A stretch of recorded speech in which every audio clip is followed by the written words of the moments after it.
unlike last night, we had rain roughly about 45 minutes ago, and now it's stopped, and we're ready for baseball. And it's time for the Reds to try and get things turned around. They need a little sunshine on this team. They've lost 7 in a row, and today, for a second straight day, we'll host the Colorado Rockies. Hi again, everybody. Alongside the Cowboy, Jeff Brantley and Jim Day. Nice to have him back. I'm Tom Brenneman. Welcome, as always, to Reds baseball. Looking for solid starting pitching. That is the story again today for the Reds, and they're leaning hard upon right-hander Tim Adelman. Well, Tom, it looked like a couple of starts ago that Tim Adelman had things working in the right direction. He threw the ball awfully well against the Pirates, threw the ball awfully well against the Yankees. Wins in both of those ball games here at Great American Ballpark. But in San Francisco, things got a little south early for him. But you look back at those ball games against the Pirates and the Yankees, and I think the biggest thing that stands out is he was able to compete and still put zeros on the board, even with runners on base. That happened a lot in the Yankees ball game, happened a lot in the Pirates game, but he didn't panic, and he continued to keep zeros on the board and kept his team in the game.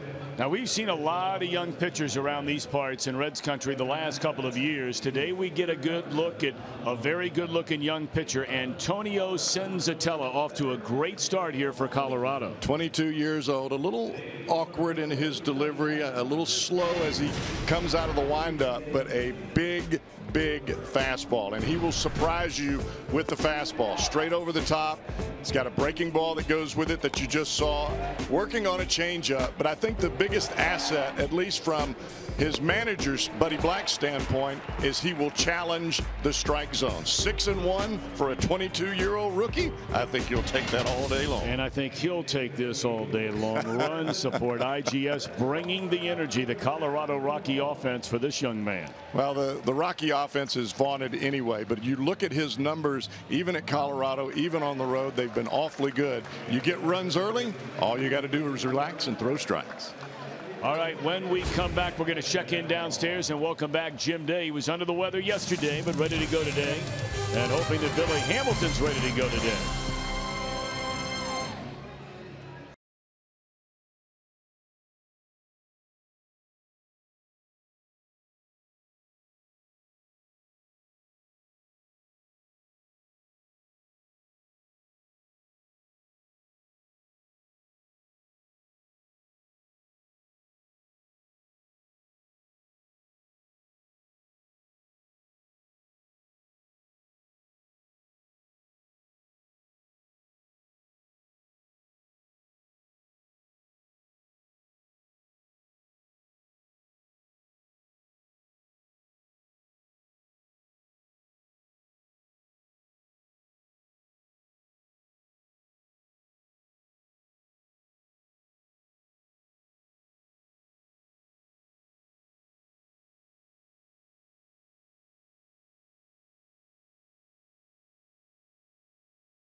Fox Sports Ohio is brought to you by Chevy. Check out their award-winning lineup only at your Tri-State Chevy dealer. And by Skyline Chili. Feeling good? It's Skyline time. Hey guys, meteorologist Brandon Orr here from Local 12. You know, yesterday we had that nasty line of thunderstorms move through just before game time. Now we're looking at more thunderstorms on the way this afternoon as well. The only thing is they're going to be hit and miss. There's going to be plenty of breaks in between. So it's just going to be a matter of looking at radar and seeing where these individual thunderstorms move over. Some of these thunderstorms could be strong to severe with some gusty winds as well as some hail. Biggest thing though is we're going to be into the low 80s, plenty of humidity too. Enjoy the game here on Fox Sports Ohio. I'm Jim Day. Outside of that track through San Francisco, for the most part, runs and offense have not been a problem for the Reds. It's obviously been starting pitching and digging deep holes very, very early. And we've seen some really good signs at the top of the order from Billy Hamilton. Normally, as Billy goes the Reds. It doesn't work to perfection each time, as we've seen of late during the 7-game win or losing streak, but you look at Billy's numbers over, which is now a 19-game on-base streak. It's our Elk and Elk storyline. 311 average during this 19-game on-base streak. On-base percentage even higher, extra base hits. He scored 21 runs in those 19 games and has even walked 6 times and stolen 10 bases. The Reds hope that number goes to 20 games on base. In fact, let's put him on base a few times today as they look to snap the string. I don't believe in such things, but many do. Go out there and put on your lucky cap. Sit in your favorite chair. Do what you can to break this streak.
Of the Cincinnati Reds. It may not be reproduced or retransmitted in any form, and the accounts and descriptions of this game may not be disseminated without the express written consent of the Cincinnati Reds.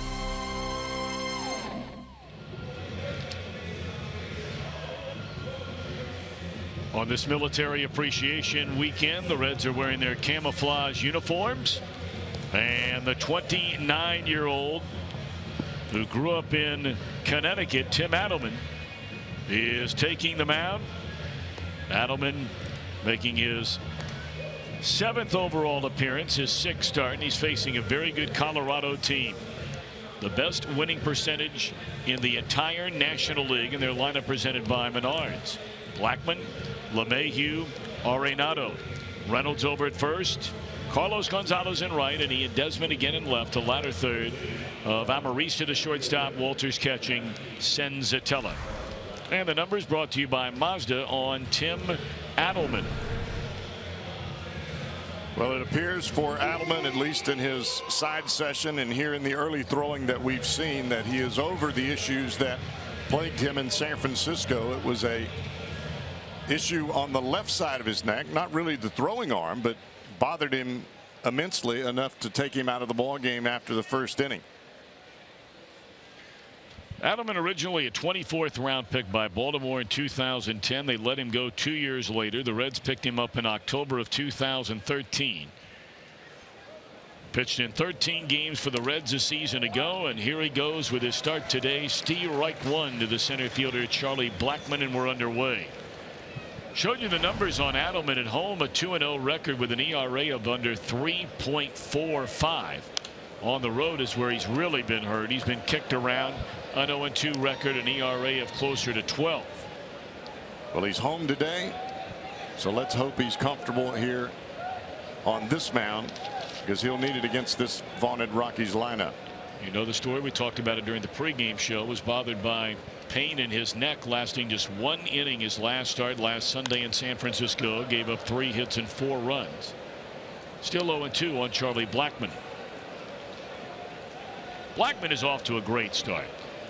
.318 average, 9 home runs for a leadoff man, 31 batted in, has 10 doubles, a league leading 6 triples.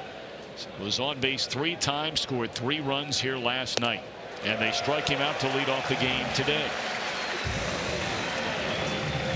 The Reds on defense behind Adelman today, and the regular group pretty much day in and day out. The only 2 changes from last night: Schebler back in there in right, where he is virtually every day, and Mesoraco fielding well enough to start this one behind the plate.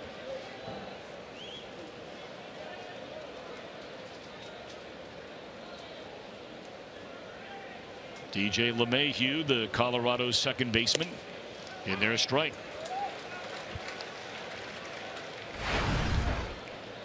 Rockies with 27 wins against 16 losses. They have been sensational on the road, and you know the story really since this franchise was born, going back to 1993.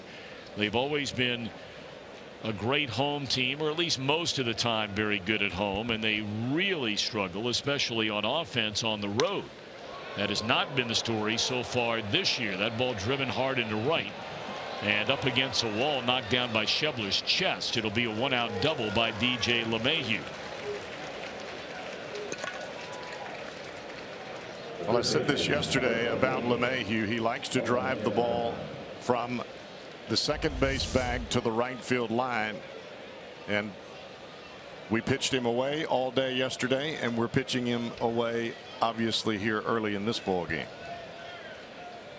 LeMahieu had 2 hits, was on base 4 times, scored 3 runs last night, and now it's Arenado, their best offensive player.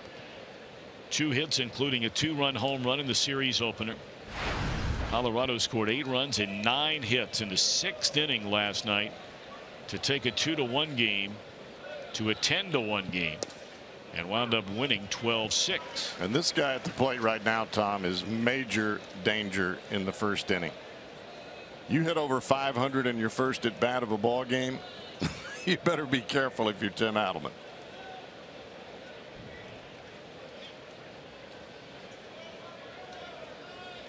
A 130 or more runs batted in each of the last 2 years for this 4-time Gold Glove winning Colorado third baseman. Now you can credit some of those RBIs to the multitude of runs that are scored in Colorado, but 130 RBIs, that's getting it. It's what Johnny Bench used to talk about all the time. He said it's one thing to knock in 100 runs. You're playing 162. He said that's fine, but he said give me the guys that are knocking in 120. He says because now you're talking.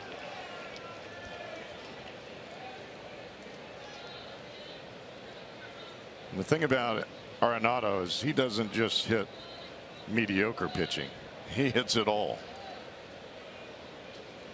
Runner at second, 1 out, opening inning, 1-2 pitch, and it's popped up, and that one will drift over the Reds dugout, out of play. It stays at a ball and 2 strikes. And we're seeing some fastballs up by Adelman here early in this ball game. He got Blackmon with a fastball elevated above the hands. That's a great pitch as long as it's above the hands where the hitter sets. It changes the eye level and allows you to go back down in the zone, maybe with a breaking ball or a changeup. But a high fastball that's belt high, well, you can kiss the baby.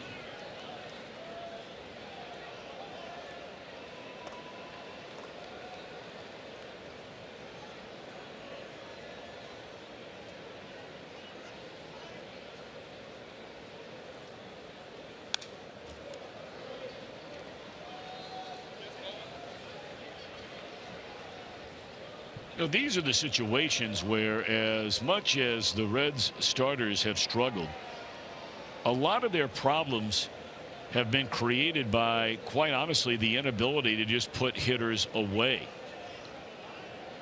Now, not necessarily last night in the game, but you know, we've seen a lot of these Reds pitchers get ahead, 1 ball 2 strikes, no balls 2 strikes, and then a foul ball here, a couple of balls, next thing you know it's 3-2, and guys are getting hit hard. Pulled foul again.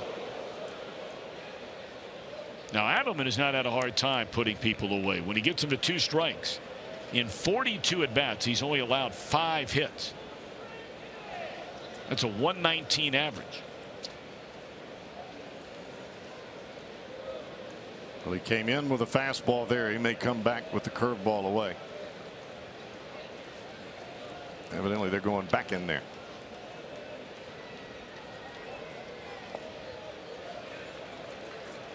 With a changeup. Arenado has led the league in home runs and RBIs in each of the last 2 seasons. And you throw in the fact that he's only missed a total of 5 games over the last 2 years. So you're getting that big bat in the lineup every single night.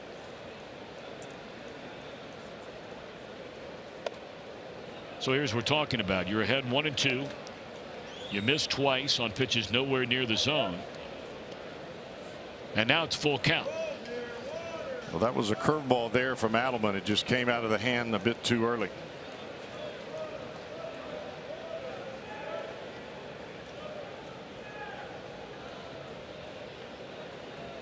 Be the 9th pitch in this at bat. 3-2. There'll be a 10th. Now you set the stage early in the ball game and put some different things in hitters' mind. That was a 3-2 changeup. They threw a changeup inside to Arenado earlier in the count. If you can get the hitter to think, all right, he's not just going to lay a fastball in here for me, that helps you as you move through the 2nd and 3rd time facing the same types of individuals.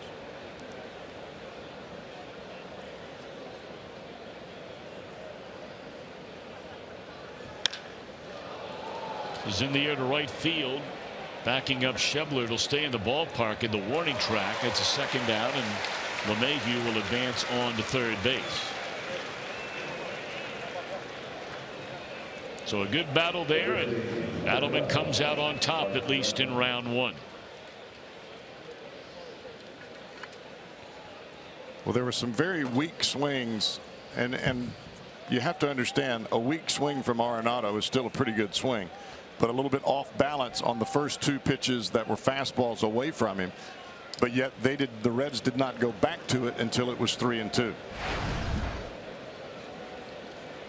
Well, here's a guy that time after time has been delivering the goods the early part of this year, and he's just done it again, and that's Reynolds. A base hit into left field to make it 1-0 Colorado. His whopping 39th run batted in so far this season.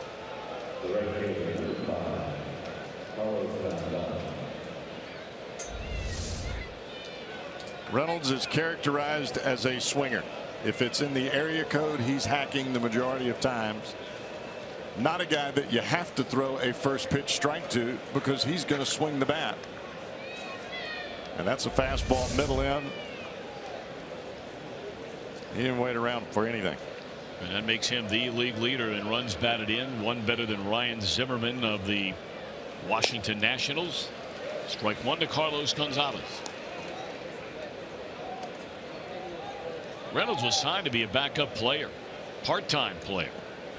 But due to all the injuries Colorado has had and coupled with the fact that seemingly every day in spring training Reynolds was just knocking the cover off the ball, and that's rolled right into the first 6 weeks of this regular season.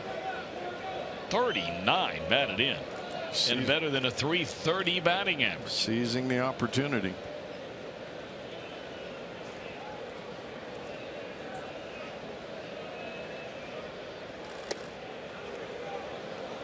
You know, with all the talk about all the different first basemen, and there are a number of good ones, and there generally is every year in the National or American League, a lot of really good hitting first basemen. This year no different. But you know, if you just went on strictly numbers so far this year, Mark Reynolds should be the starting first baseman for the National League All-Star team.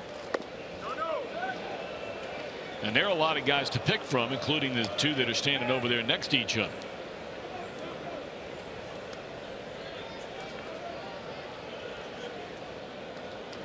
And we know how well Votto has hit the ball. Sure. 11 home runs and 35 RBIs, hitting at a .288 clip, and Reynolds has done better than that. That's pretty solid. Yeah, Reynolds is batting over 40 points higher than Votto right now, and knocking in runs. Now his on base percentage is nowhere. There is nothing to scoff at. That's up over 400 as well for Mark Reynolds.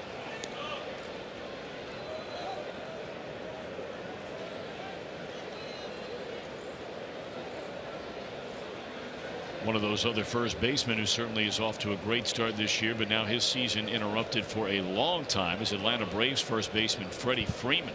Broken wrist. Battleman was on his way to the dugout. He thought that was strike 3. It's ball 4.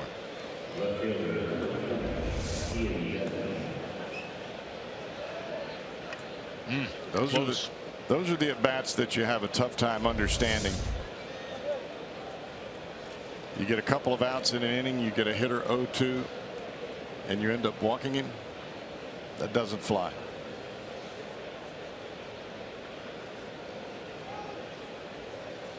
Now Ian Desmond looks at a strike on the outside corner. Desmond, when he's been healthy enough to play, has been very good. Nearly a .300 batter, 9 runs batted in, couple of home runs, can play virtually anywhere. Another very nice solid addition to this Colorado team.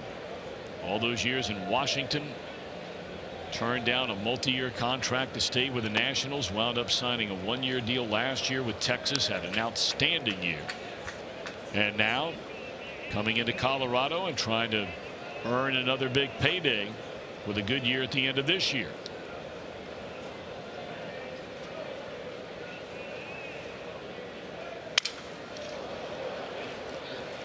Force out at second will end the inning, but the Rockies jump in front. A double by LeMahieu. He scores on a 2-out single by Reynolds.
Already trailing 1-0. It's presented by Menards. Billy Hamilton, Zach Cozart, Joey Votto 1, 2, 3. Duvall the cleanup hitter. Suarez down at third and Schebler in right. Peraza, Mesoraco, Adelman the latter third. 22-year-old native of Venezuela made his first opening day roster this year. He only pitched in 7 games all of last year due to an injury, but boy, his overall minor league numbers are incredible. And you look at very good season numbers presented by Mazda.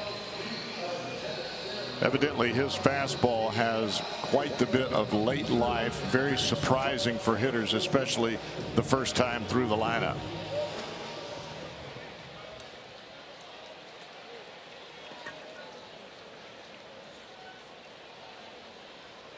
Grew up in Valencia, Venezuela.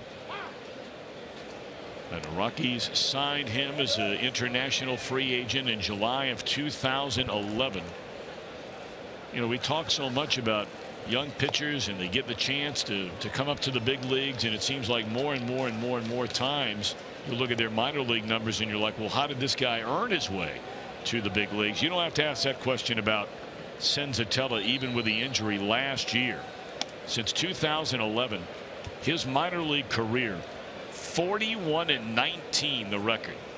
An earned run average at 2.45. He's thrown nearly 500 innings.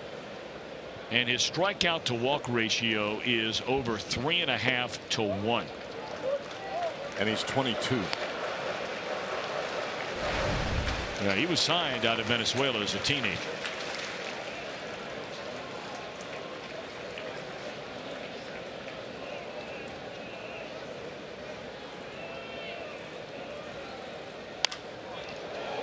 Look out down there behind the Colorado dugout. 3-2 on Billy Hamilton. In the month of April, Senzatella, the National League's Rookie of the Month. Look at those numbers. And he's walked Billy Hamilton to lead off the bottom of the first inning. So for Billy, he's now reached base in a career-high 20 consecutive games. Colorado defensively behind Senzatella, and the same group we saw here last night. Everybody. Well, let's see if Billy Hamilton's appearance at first base can't shake up that defense a little bit, especially the one on the mound.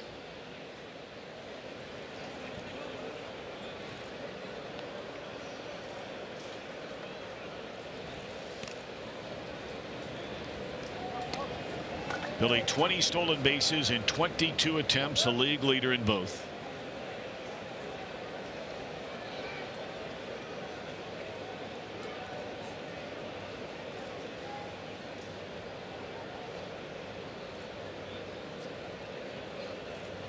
Not running on the first pitch. Cozart takes a strike. Billy's never been thrown out by the Rockies. Now, you only see him 6 times a year being in the National League West, but in his career a perfect 9 of 9 in stolen base attempts against Colorado.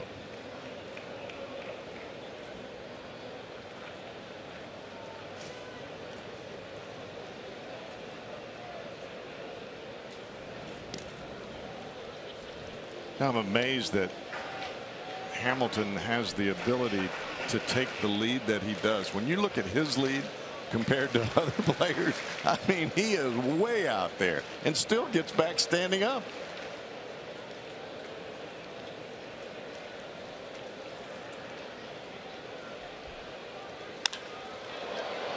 High fly ball into center field. Hamilton's going to at least get back to the bag. He will not try and tag up on the short fly ball. One out in the inning.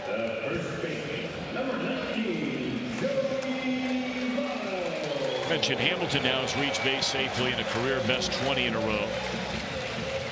Votto, who ranks among the league leaders in home runs, RBIs, on base percentage, and slugging percentage,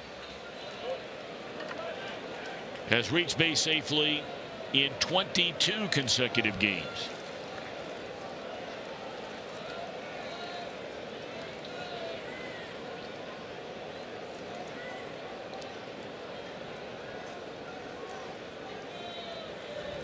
He was going. See Billy rocking back and forth when he gets out just to the very edge of that cut of the grass. When he gets out to this point right here, that's when you have a pretty good idea he's heading on to second base. They pitch out and still can't throw him out.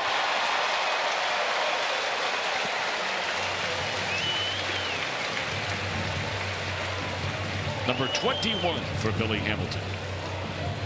There are a lot of pitchers that on a pitch out they slow themselves down a little bit simply because they want to make sure they get the pitch out there where the catcher can throw it. Well, if you slow yourself down, you just give Billy even that much more of an opportunity to take second base. He's running whether you slide step or not.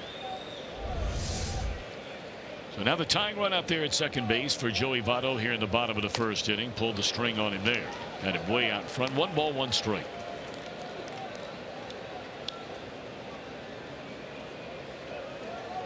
Every once in a while you'll see a smile from Votto after a swing like that. That tells you he's thinking to himself, that was a pretty good pitch. He got me there. He got me. All right. Put it in the memory bank.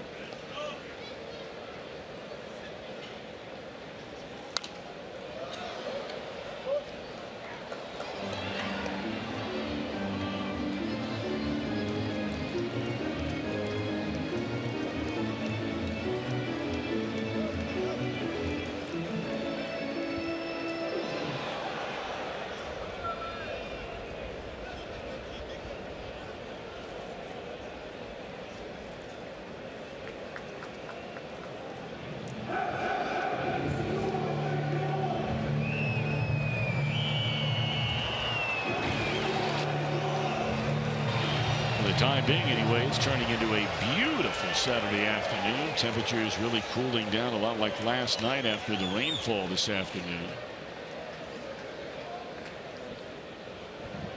Temperatures in the mid-70s here today. Votto drives one to straightaway center field. Blackmon on the run, and he will get it.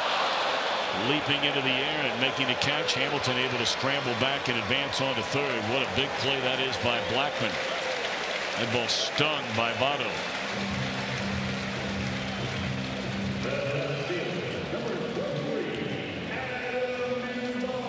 Well, I would imagine for Charlie Blackmon playing in Colorado, he's used to going back on balls. And he made the right step immediately as the ball was driven his way. Otherwise, that might have gotten over his head. That first step always critical for an outfielder.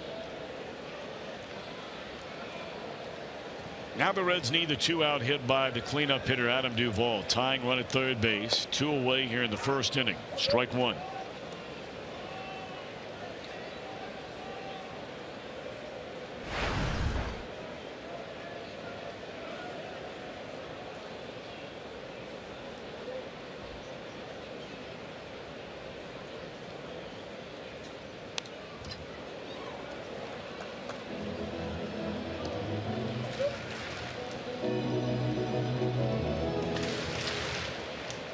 He may go right back to that slider. Get a slider strike. You come in on the hands. You get a swing. Hitter sees the ball way in there on your hands. Slider away. Start it on the plate. Just get it off. It's what they tried, but it never started in the strike zone. Of course, today is Adam Duvall bobblehead day. It's good luck.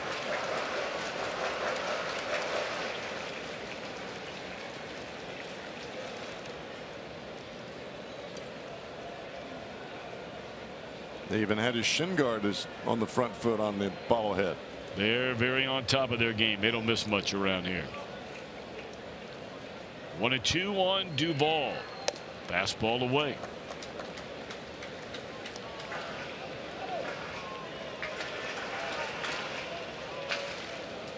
Of course, the Reds are hoping that many of their highly touted young pitchers will be able to, before season's end, start to get on the kind of run Senzatella has been on. Bear in mind, this young man pitched in a grand total last year of 7 games, and that was all at Double-A. Well, they didn't fool around this spring, and they got him from Double-A right to the big leagues. Makes you wonder if the Reds, should things not improve either from a production standpoint or a health standpoint, would they consider dipping down into Double-A to look at Castillo or Malley? Castillo is on the 40-man rotation, 40-man roster. Malley is not.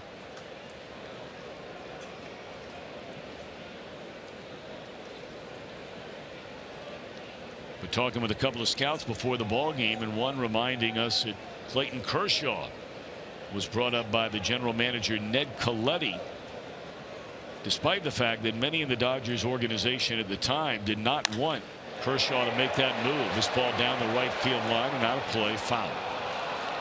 But that worked out pretty well. I would say so.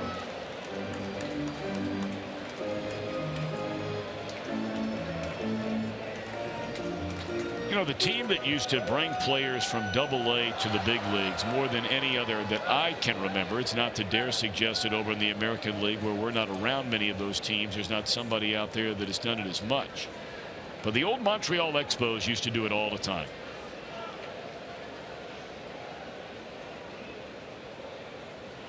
When for a long time did they produce some incredible players. Well, if you have the physical tools to dominate in Double-A as a pitcher, you can do it up here. It's just the transition mentally to this game. Some guys can't make that transition so fast. This is a third visit to the mound in this inning by the catcher Walters.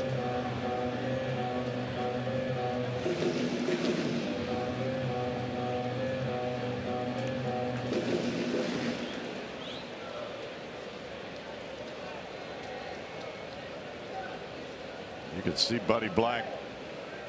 He steps up to the top of the railing and he looks at Walters and makes the signal, throw him a hook.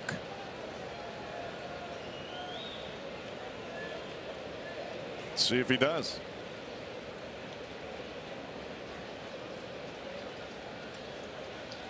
Threw him a fastball, and that strike 3 call that paints the inside corner. Not sure Adam agreed with that call by Jim Wolf, the home plate umpire. Runner left at third, end of 1-0 Colorado.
'17 returns with fast-paced pick-up and play MLB action packed with all your favorite MLB teams, players, ballparks, and more. Get RBI Baseball today for Xbox One, PlayStation 4, and your mobile devices. Learn more at RBIGame.com as we go back upstairs to a guy that burns up his PlayStation every night. I know. Please. Tom Brenneman. It's burned up by somebody in our house, but it's not me. That I know for sure. Great to have Jim Day back with us here today. Jim, I know you weren't feeling all that well yesterday, and quite honestly not feeling all that great again today, but we miss you. It's never the same when you're not with us, my man. Oh, you got through it just fine, but it's good to be back. You know, I'm upright. All is good. Amen, brother.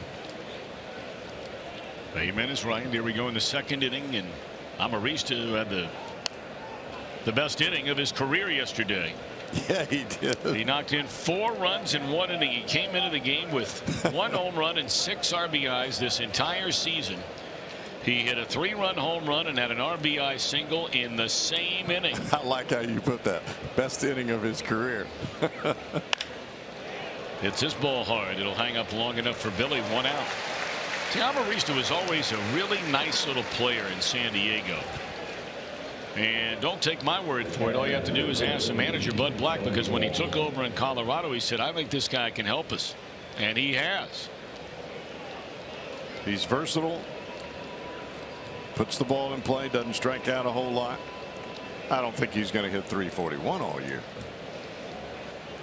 But he did have a pretty good inning yesterday. And of course, they're waiting on their regular shortstop, Trevor Story, to get back. So Amarista, for the time being, is just keeping that seat warm. But the good thing for him and the Rockies, A, he's playing well. B, he's getting a lot of playing time. And so they know when Story comes back, because of that versatility you referred to, that they can play him a lot of other places, and they've got a good thing there. That's one thing the Reds have done very little of so far this year. They haven't had to, because they haven't had the major injuries to their regular position players. Everybody is done just fine. Yeah, they put Valleca out there at shortstop. He hits 2 home runs in a game. They put Amarista out there. He hits a home run, 4 RBIs in a game. And Trevor Story's their regular guy. Well, those are the kinds of things that happen to a team that is 27 when and things 16. are going well. Exactly. Things are going well. When they're not going well, it doesn't matter who you put out there. They just don't get the job done. And that can come in your position player group, or your starting pitching group, or your bullpen, whatever it might be. There's a strikeout of Walters, second of the game for Adelman, and the first 2 retired in the second inning. Another fastball above the hands of the hitter. You see where Mesoraco's setting, and Walters swings right over the top, right underneath it, actually.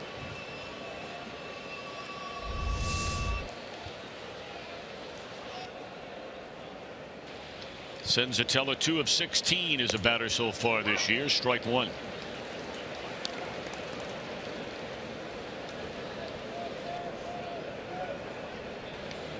Nice crowd on hand here for this late Saturday afternoon start. There's a pop-up, should be handled by Cozart and Will, in a 1-2-3 inning for Adelman.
Reds team, sign up today for the Reds Bowling Bash presented by Adams Recovery Center. Enjoy this special opportunity to bowl alongside your favorite Reds players. Enjoy a buffet dinner, receive exclusive Reds swag, and more. For additional information, visit reds.com/bowling. And the Reds don't even have to buy the team bowling shirts. They've already been provided by themselves. So I imagine, I don't know this for a fact, but I bet you they have those things on during the Bowling Bash. There's Chris and Janine. Morning radio here in Cincinnati for years and years and years. Married couple, and boy, what an awesome job they do. And they do so much incredible work for charity in and around the town. And just saw them recently over at the Big Fur Ball for the SPCA Cincinnati.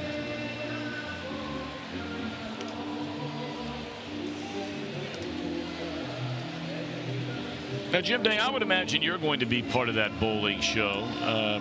You know, they should have made you an honorary member of that club with a bowling shirt as much as you're around the Reds clubhouse. No, only for players. Coaches didn't even get them. Personnel, just players. And by the way, that June the 4th is a Sunday. And most of the kids in and around town will be out of school by then. Maybe not every one of them, but that'll be a Sunday after a 1:10 game. Look at that little angel. And the one in the hat is cute too.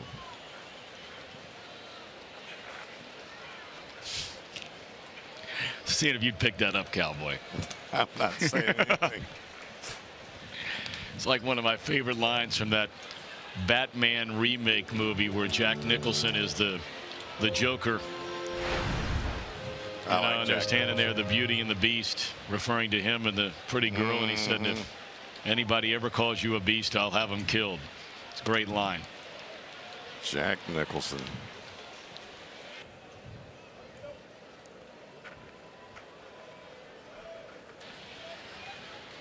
One ball, one strike on Eugenio Suarez, swinging a foul ball out of play. Colorado scored in the opening inning. Got a one-out double by LeMahieu and a two-out single by Mark Reynolds. Reds had Billy Hamilton at second base with one out. Got to third on a deep fly ball, but Senzatella able to strike out Duvall to end the inning. Now here's a guy who, after a pretty lengthy drought on the last road trip, is starting to show signs of coming back around. Good looking young player is Suarez. 3 hits last night. Had a double, a home run, scored a couple of times. See him choked up again with 2 strikes. The choked up single that he had in his first at bat last night seemed to get him on track.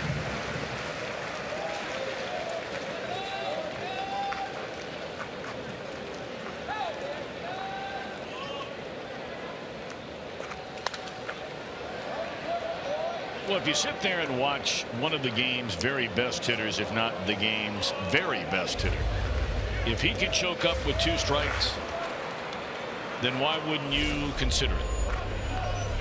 Well, a lot of players think that if they choke up, it takes away some of their leverage and their power.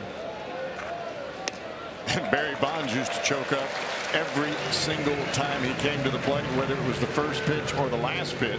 And I don't know of too many guys that could hit the ball further than he did. No. In fact, if you pay attention, I don't watch a lot of golf, but from time to time, if you watch a lot of the biggest hitters on the PGA Tour now, they're actually choking up on the end of their driver a couple of inches. It's all about the bat speed or the club speed. And where you make contact. Sure. If you have bat speed and you catch it on the sweet spot of the bat, ball's going somewhere in a hurry. Scott Schebler trying to hit it somewhere in a hurry. Fouls it away, strike 1. That would be referred to as exit velocity for you scoring at home. Yeah, I said it. I almost fell out of my chair. I know you did.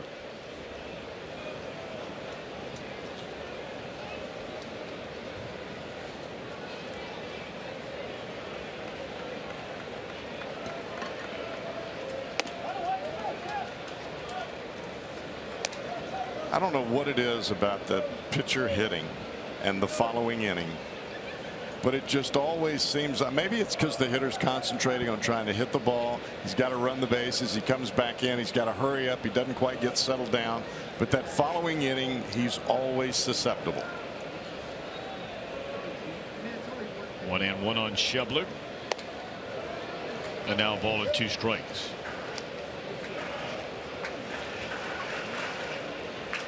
If Schebler's going to swing at that fastball up there, he's going to see a lot of them from this guy.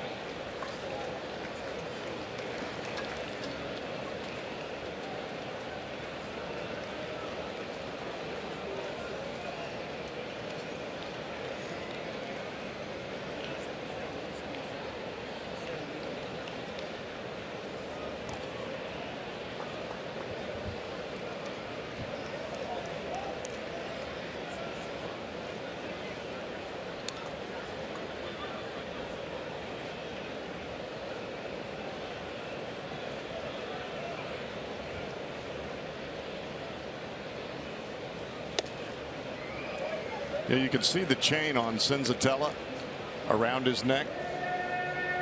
A lot of times umpires will make, especially if it's large and it doesn't stay inside of your jersey, they'll make you take that off because it's shiny, it's big.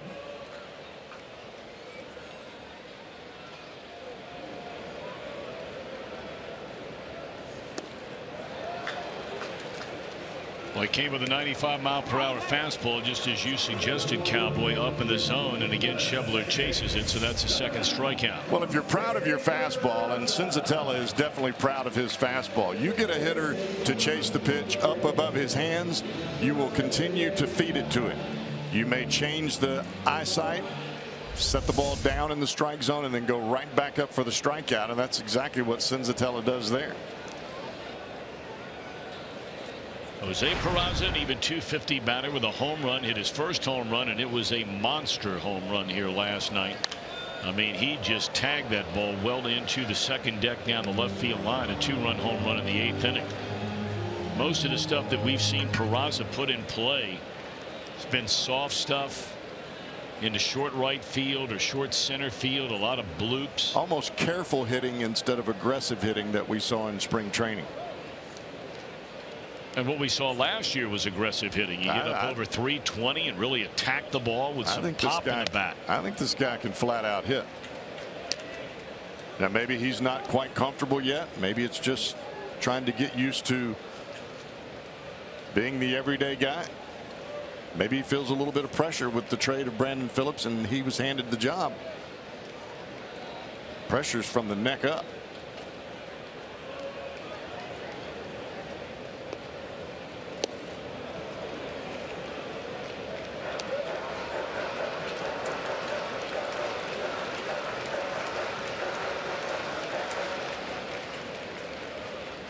It just doesn't seem to me that Peraza is always set as the pitch comes to the plate. It looks like he's out on his front foot a little bit, and that's not the kind of hitter Peraza is.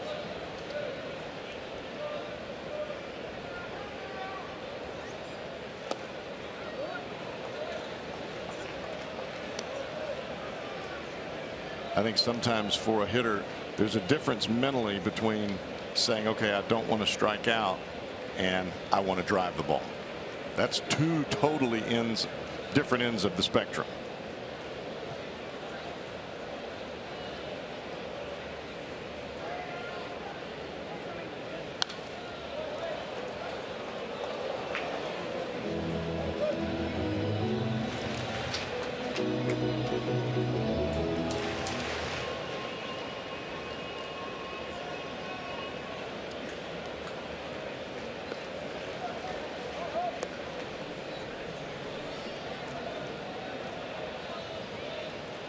Two balls and 2 strikes on Peraza. Runner at first, 1 out. And that one just off the inside corner to run it full. And let's see, do they start the runner with Peraza at the plate and 1 out? Have you ever walked on stilts? Can you do that? No. I have done it, but no, I can't do it. Can you do it? Oh, yeah. Really? Oh, yeah. I've been doing that since I was probably 9 years old. No kidding. Yeah, my kids like it. I can dance around on them. Come on. Oh, yeah. Well, then we ought to dress you up like that one night before the game. Dress me up like the clown I am. Hey, if the stilts fit, wear them, right? There you go. But that'd be a good look for you. You know, maybe take a night off and you can go around the ballpark, the cowboy. Makes me feel like a big old boy walking around on those things. No doubt about it. Steps are probably not a good idea in those things, are they? Or it's not a big deal? All depends on the body lean. If you lean backwards, they're not so good. Well, they do start. The runner play's going to be nowhere. Not sure they'd have had him even with a clean pickup. It was so slowly hit by Peraza. That'll be an infield single. With the runner going, Amarista broke to the bag. He took 2 steps to the bag, then had to recover back into the hole. And by that point in time, he was not ready to catch the baseball. See the balls hit off the end of the bat.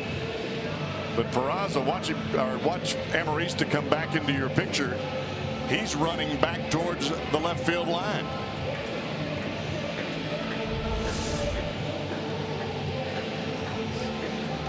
And what that tells you in that instance is that the Rockies expected Peraza to hit the ball the other way because they left LeMahieu in his spot.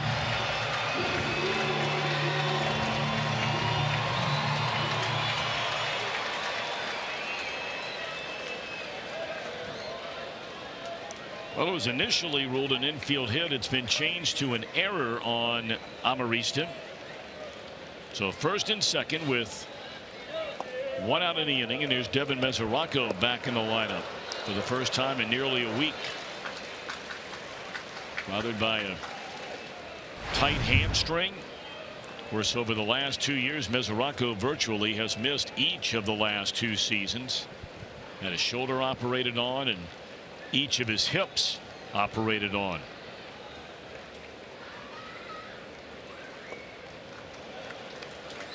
Two and 0.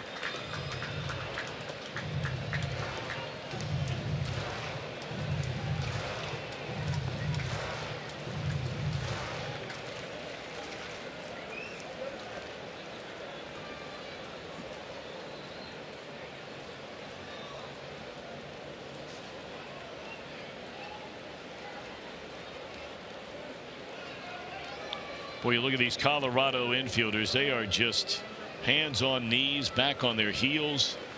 The pace at which this young Venezuelan works is certainly not beneficial to the defense behind you. Mesoraco shoots one into left field. That'll be a hit. Rounding third and scoring is Suarez, and we are tied at 1. Welcome back to the lineup, Devin Mesoraco. His second RBI this year. When in doubt with Senzatella, you know he's going to give you the heater, even with the pitcher on deck. And Mesoraco was expecting heater. He actually got out in front of that pitch, 94 miles an hour, and he hit it off the end of the bat down the left field line. If he'd have been a little bit slower, he might have had a long far one. Now Adelman, 1 of 8 as a batter. His 1 hit was a 2-run double. And already Adelman shortening up on the bat. He has 1 sacrifice. And this one bunted. They're going to play to third. And the runner is out at third. Arenado able to keep the toe on the bag. And really no argument from Billy Hatcher or the runner Jose Peraza. That was a great play by Nolan Arenado. Not only to catch the ball because the throw was terrible, but to keep his foot on the bag. Watch Arenado here, quickly back to the bag. This throw is towards the third base dugout. You don't catch that ball, a couple of runs score. Not only did he catch it, he was able to keep his foot on the bag to make the out. Wow.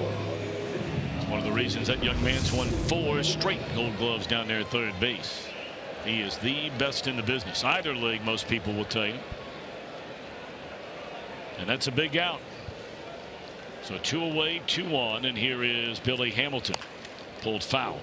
Hamilton walked, stole a base, was stranded at third in the opening inning.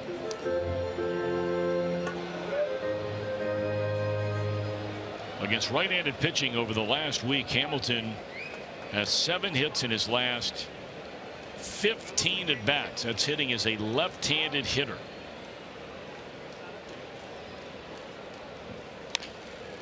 Slow bouncer here. LeMahieu, Gold Glove winning second baseman, will throw out Hamilton. Reds get 1. They take advantage of a big error in the inning.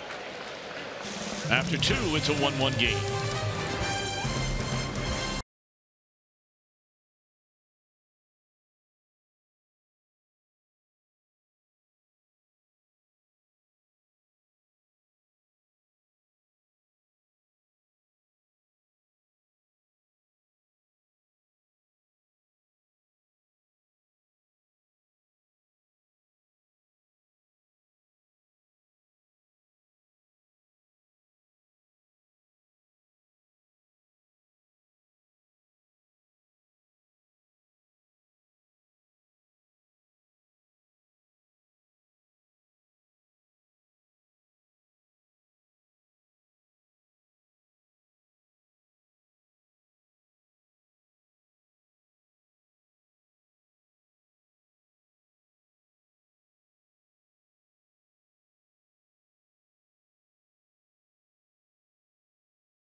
Turner got in the game last night, was placed on the 10-day disabled list with a hamstring problem.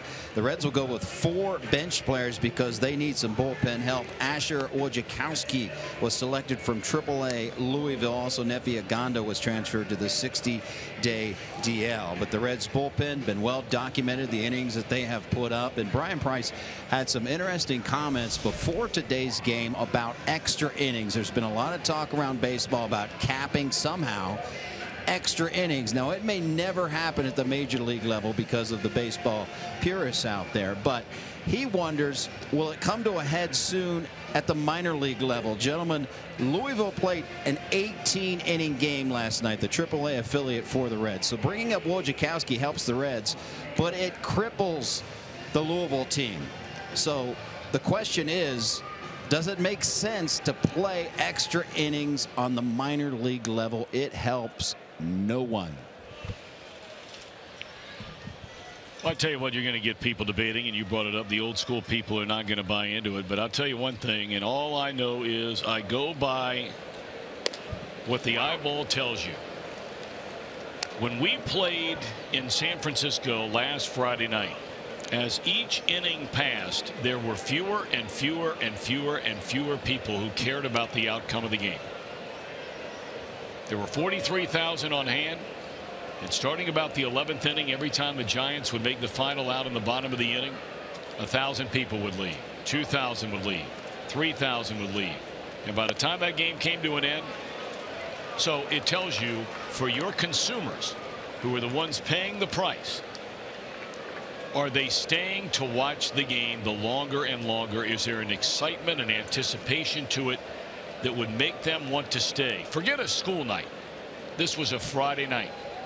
I would make the argument, I think they should consider at the major league level what they were going to do in the WBC. And I would say it's not about that game, because you look back and you think, all right, it's the length of your organization and your organizational talent. The Giants won the next 4 ball games in a row. The Reds have lost 7 in a row since that game. No. I'm not making an argument from the fact of whether or not how it affects your team. I'm not making that argument at all, because I'm with you all the way. I mean, some teams able to get through it and all of a sudden it can springboard their season. I'm making the argument strictly from the eyeball test of the fans. Right. Do the fans want to sit around and watch a game? But you're talking about just that one game. And what I'm saying is, okay, well, they played 17, 18 innings in that ball game. It tests the length of your organization, and it also tests your mettle as a player. Sure. But do you get tested? Does your mettle as a player get tested if you start an inning with runners at first and second base and nobody out? You keep playing all the extra innings. I'm not saying you put a cap on the number you play, but what they were going to do in the WBC this year is once you got beyond the 10th inning was you start every subsequent inning with runners at first and second base and nobody out. Now, do you think people would stay and watch that? And does that test the mettle of the guys on the mound or the guys at the plate? I don't know that people stay and watch the ball game once you've passed a certain time at night anyway. Yeah.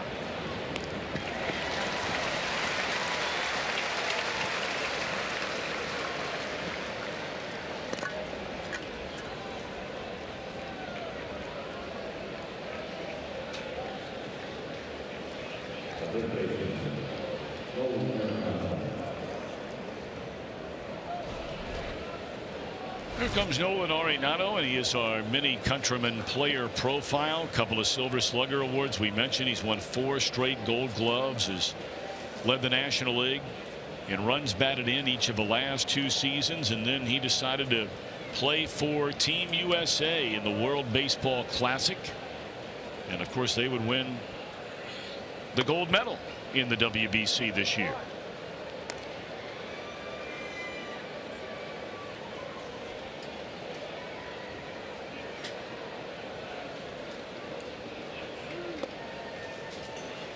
Well, it'll be interesting to see moving forward what kind of ideas, because you know Rob Manfred, the commissioner of Major League Baseball, has never backed down from his mantra of the 2 most important things that he needs to do for the game of baseball, and it's based on surveys from fans and years and years and years and years of where the game is going nationally, internationally, locally. As this one's behind the plate, and that'll be a 1-2-3 inning for Adelman. Very nicely done. He's retired 7 in a row, and it's a 1-1 game.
Here in Fox Sports Ohio, it is Reds Live, the pregame edition. It's always brought to you by Ray St. Clair Roofing. Tomorrow, Sunday afternoon tilt, 12:30 for Reds Live as Bronson Arroyo goes back to the hill to close out this 3-game set against the Rockies.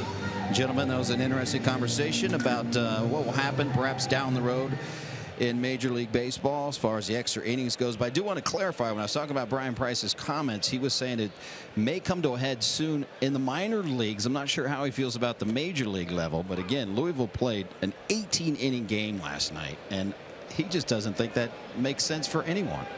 Hernan Iribarren pitched 3 innings last night.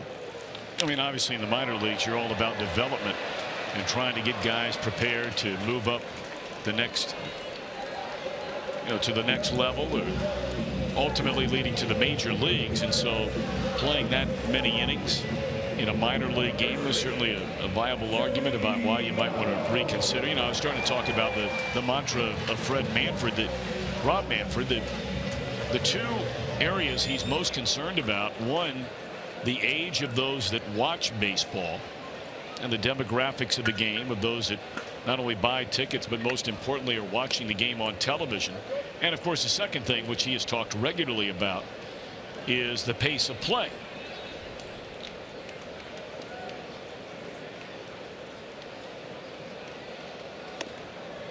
And as far as that part of it is concerned, let's be honest about it, the only way you're ever going to increase the pace of play is if you start finding guys, 1, a lot of money that makes it worthwhile for all the time between pitches, or 2, you start calling balls and strikes on the one who's holding up play. In other words, if the batter's standing out of the box too long, bang, you call a strike, and now all of a sudden they'll get back in that box. Conversely, if a pitcher's taking too long on the mound, bang, ball 1. And I think we've really done better on getting batters into the batter's box ready to go. Where the problem lies is pitchers getting the baseball, throwing the ball to the plate, and catchers leaving behind home plate and running out to the mound 10, 11, 15 times a game. And you look at what's going on so far in baseball this year, and Manfred commented on this just the other day, as that one is driven into right center field by Votto. That's a 1-out base hit from the Reds all-star first baseman. His games are taking a lot longer so far this year than they have at any point in time. They came down for a couple of years, but now in each of the last 2 seasons, as they've tried to do some things to pick up the pace of play, small albeit, but the bottom line is it's not working. The guy with the ball on the mound starts everything. If you speed that up, you speed your game up.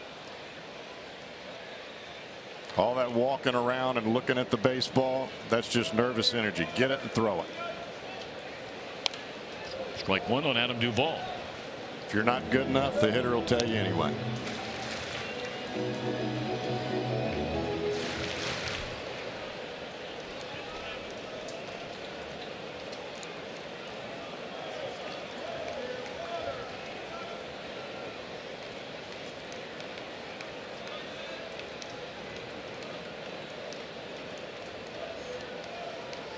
Oh, changeup. So this talented young right-hander's been a little bit wild here today. He's walked 2, he's hit a batter, and now the Reds have 2 on for Suarez.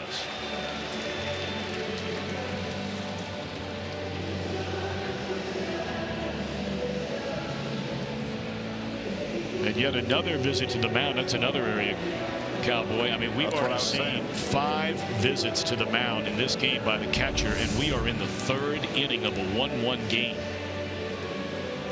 Maybe you could just give the catcher flashcards. Come on, big guy. That's what you're saying when you get out there anyway. You're okay, buddy. Coming up later on, we're going to have our Miller Time moment, brought to you by Miller Lite. Reds trying to end this 7-game losing streak here today, and they have a scoring chance with 2 on and 1 out in the 3rd. Suarez, that's a ball. Scored. Yep. Started up, stopped, and then started up again. Take that all day.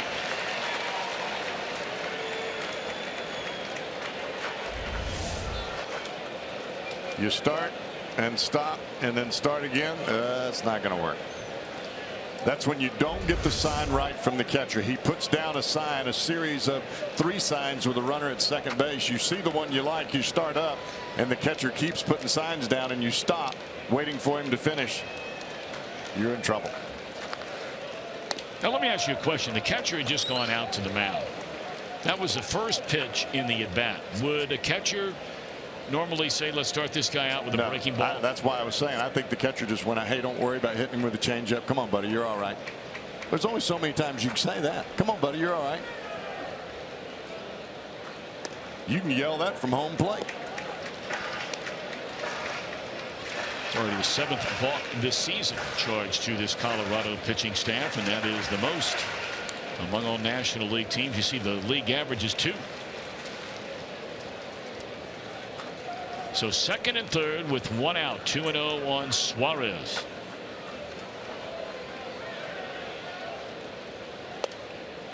This young man's all over the place right now.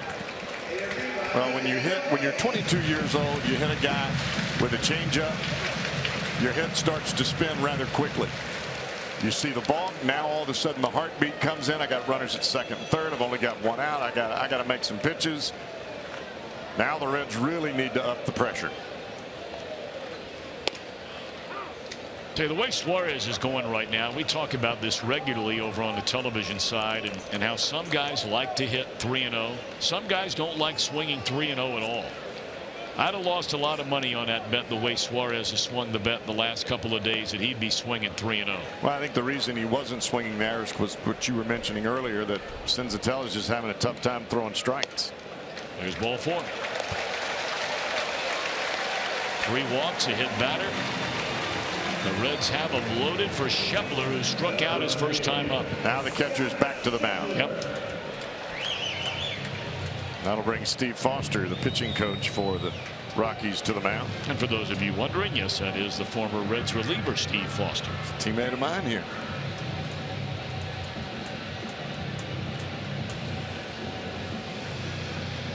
Now Schebler has been out of the lineup recently when the opposition starts a left-hander, being a left-handed batter, and that was the case here last night for Schebler, who was so hot for a while there.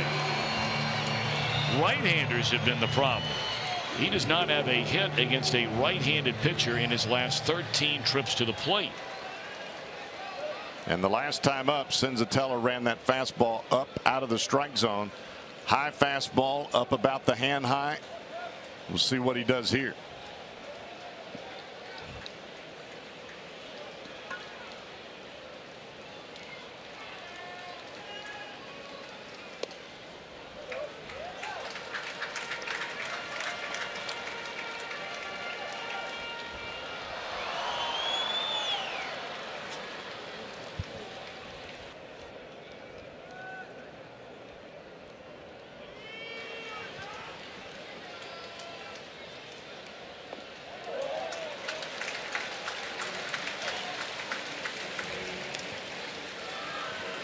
We are obviously not seeing the kid that was the rookie of the month in April.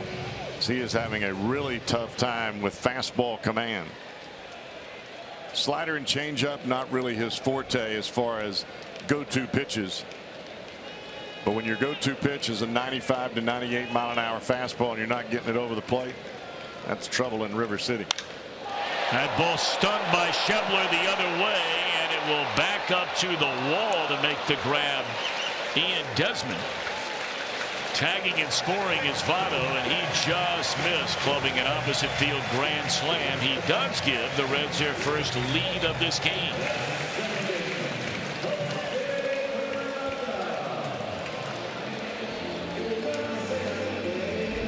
Two-0 fastball, and you know Schebler's looking for it. If that ball gets any more of the plate than what it did, it's out of here. I thought it had a chance anyway. It didn't look good.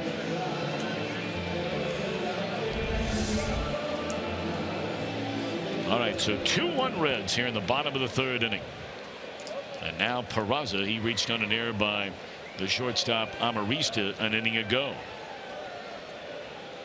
Still 2-1. Duvall the runner at second, and Suarez aboard at first. Strike 1.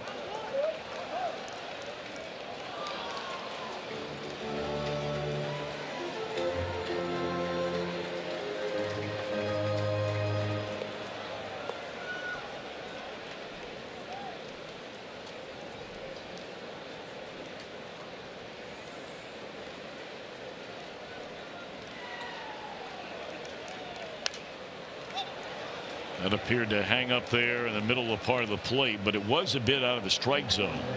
And Peraza fouls it off. He's behind 0-2. Sometimes when you throw a breaking ball as a pitcher, the hitter is looking for it to break away from him, and the one that just spins or kind of backs up a little bit towards the hitter ends up being a good pitch. And that's what that pitch did there. Got right in on the hands of Peraza, and he was looking for it to break away from him.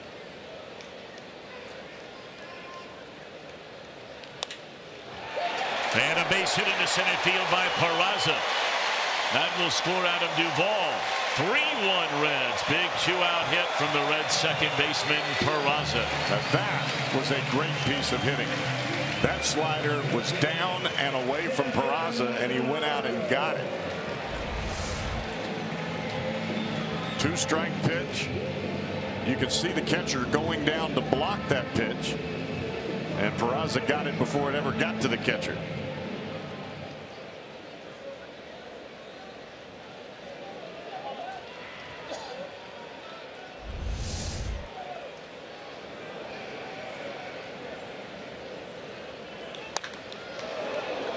Just foul to Mesoraco, who had a single into left field, his only time up.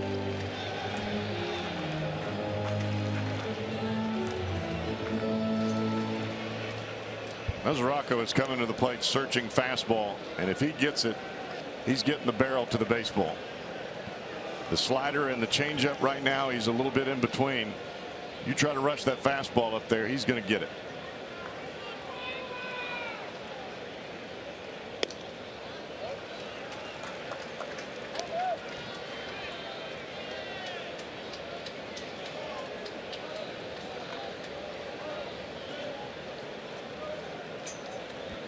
Rolling to third inning, and it's already the 68th pitch of the game for Senzatella,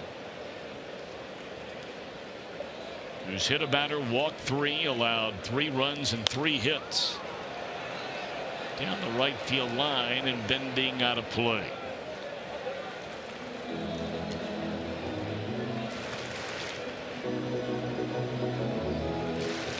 Now if you're Senzatella, you're thinking to yourself, all right, I've got him where I can throw a slider here, but the last slider I threw was a bullet back up the middle. I thought it was a pretty good pitch. Your mind starts to play tricks with you.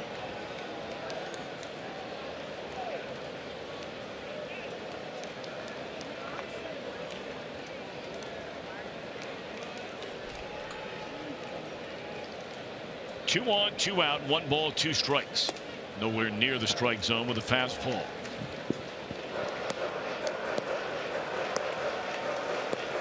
See, instead of going to the slider there, he tried to throw that ball as hard as he could throw it, and he almost threw it to the backstop.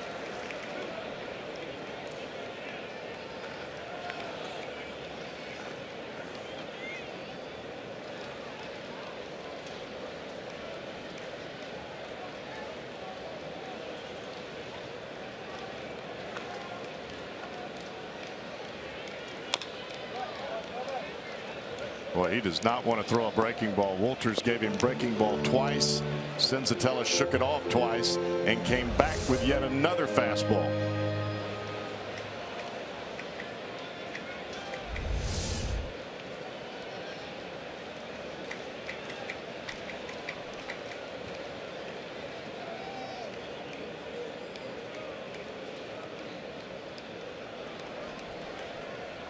Two and 2 to Mesoraco.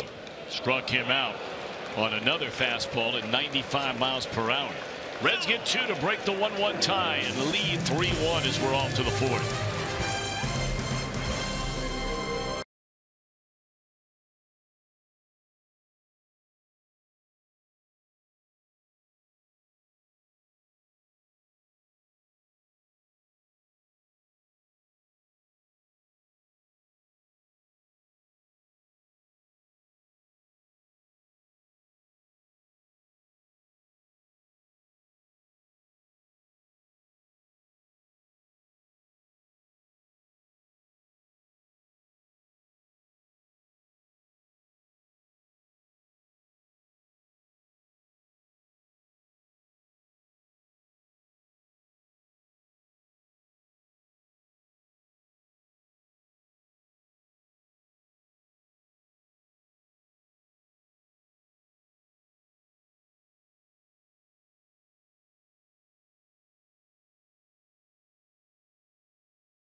Time for our showstopper. Here come the Judge again. Aaron Judge, just massive power. Home run number 15 today. That came in the top of the second, but Tampa Bay does lead the Yanks 3-1 in the fourth. Let's go to our T-Mobile Unlimited Baseball break. Chris Sale, man, this guy can pitch. 10 strikeouts last night, double-digit strikeouts in 10 straight games, matching an MLB record he already owns with Pedro Martinez. Texas Rangers, longest win streak in MLB this season, and a big loss for Houston. Dallas Keuchel goes on the disabled list with a pinched nerve in the neck. That is a big story.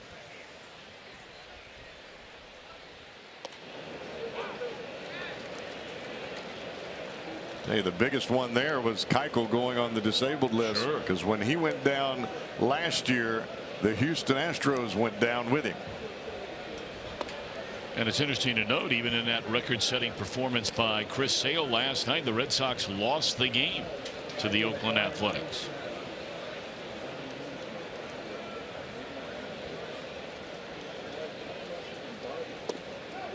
All right, so now Tim Adelman is given a 2-run lead. He's retired 7 straight. He allowed a 1-out double to LeMahieu in the first inning, a 2-out single to Reynolds to drive in a run. He walked about it and then got the final out of that first inning. Well, nary a Rocky has reached since, and we're starting the fourth with Reynolds.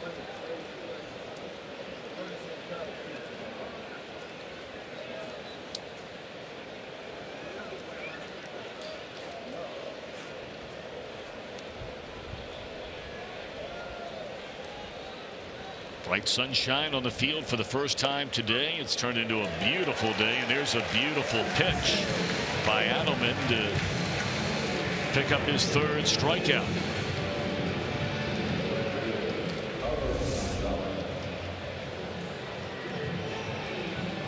Another fastball strikeout. That one just happened to stay right there. I think Reynolds was looking for a pitch, maybe a breaking ball away. You get paralyzed on the inside corner, looking slow.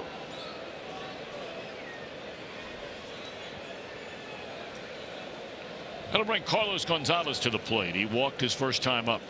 Talked last night about all the damage through the years Gonzalez has done to Cincinnati pitching. Lifetime .319 hitter against the Reds. And just in the last 2+ years in 13 games, he has knocked in 16 runs with 7 home runs. Of course, this guy's hurt a lot of people through the years. He's off to a woefully slow start here in 2017. But you got to believe sooner or later those numbers will start to change. Well, he's starting to swing a little bit better as of late. .282 over his last 10 ball games. Walked his first time up.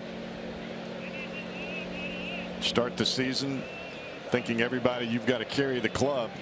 Doesn't necessarily have to do that on this team. Hammers that one down the right field line up against the wall. Schebler gets to it quickly, and that'll be a long, loud single. That's nicely played out there by Scott Schebler. You can't play it any better than that. Even Carlos Gonzalez, as he rounded first, he's thinking, I've got an easy double here. But what Schebler did is that as he got the baseball, he didn't turn and then eyeball second. He was turning and throwing all in one motion. You get to the baseball in a hurry, you get the carom off the wall. He's throwing as soon as he gets the baseball in his hand. Turn and fire. And Gonzalez knows a few things about making that kind of play. He's a Gold Glove winning defender himself. You know, you think back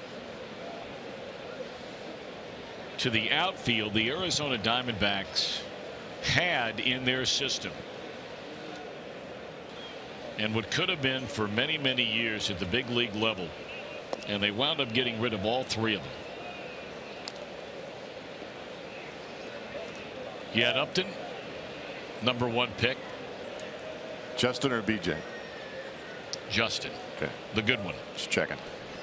They had Carlos Quinton, who had a couple of monster years before injuries really slowed down his career with the Chicago White Sox, but at one time one of the most feared hitters in the American League. And the other was Carlos Gonzalez, originally an Arizona Diamondback. You get rid of all three of them. Well, at the time, that's a pretty stout outfield. Oh, baby. Right, left, right.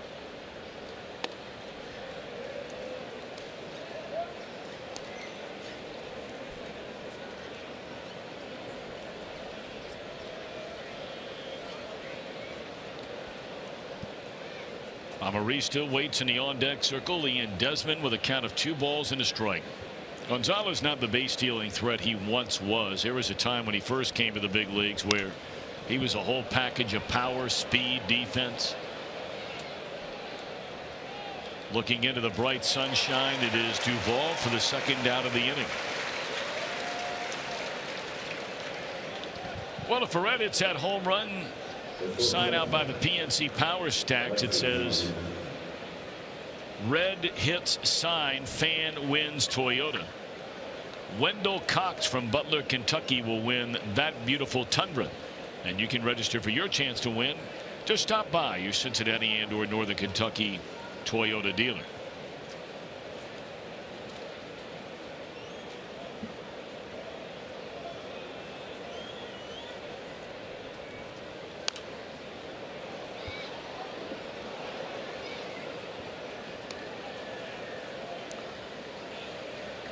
Seen more pitching inside from Adelman here in just these first few innings than probably any time that he's made a start this year.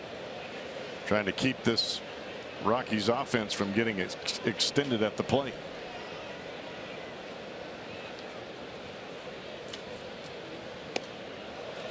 Nothing at 2 on Amarista. Another high fastball.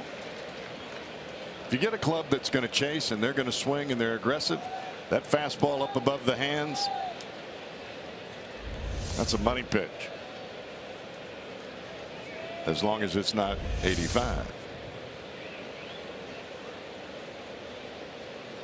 They want to go up there again.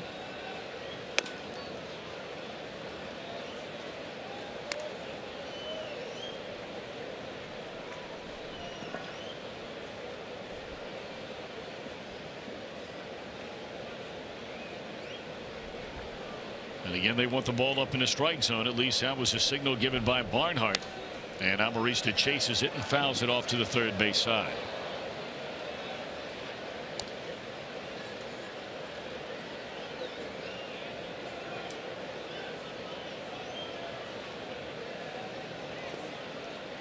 Get a hitter to swing at those pitches up there above the hands. You can start your curveball up there and just throw it as hard as you can and let the bottom fall out of it. Right there. There you go.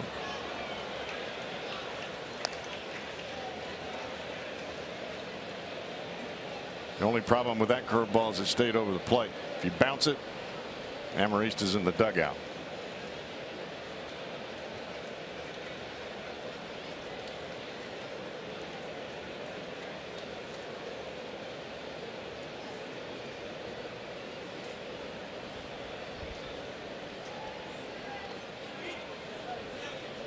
With a changeup there.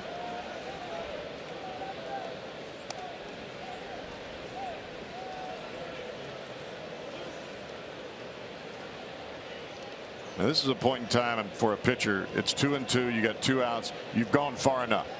You tried to strike him out. You didn't get him. Now you got to make a quality pitch. Try to get decelerated contact. Make him hit it off his hands or off the end of the bat.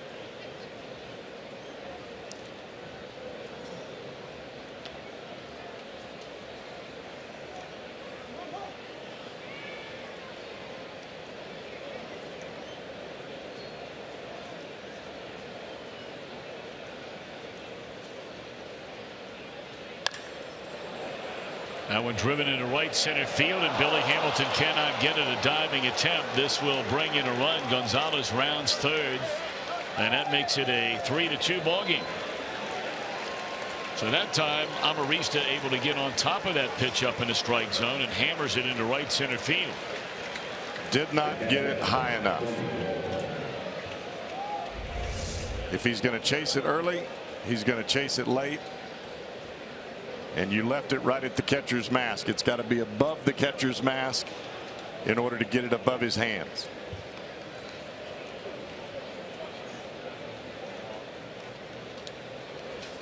Great effort out there by Billy Hamilton, and how many times have we seen him make plays like that, but that one just a little bit beyond his reach. They intentionally walked the number 8 hitter Walters to face the pitcher Senzatella. And this kid has not even made it off the grass yet to get to the plate.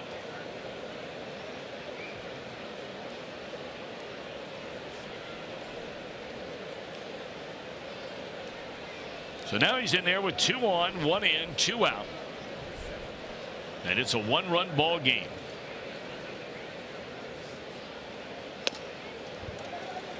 Senzatella has 2 hits in 17 at bats without a run batted in.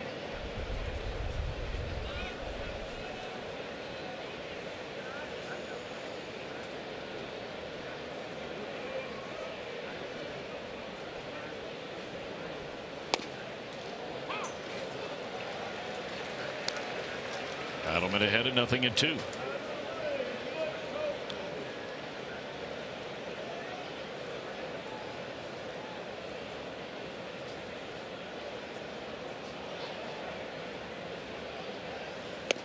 And that's strike 3 to end the inning. A 2-out double by Amarista, who knocked in 4 here last night, has made it a 1-run game.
Coast to coast, it's an evening of Major League Baseball. Buster Posey, and all of a sudden the red hot Giants take on the slumping Cardinals, who were so hot but now have dropped 3 straight games. That's at 7 o'clock right after the Reds, and that's live on Fox, so check for your local Fox affiliate.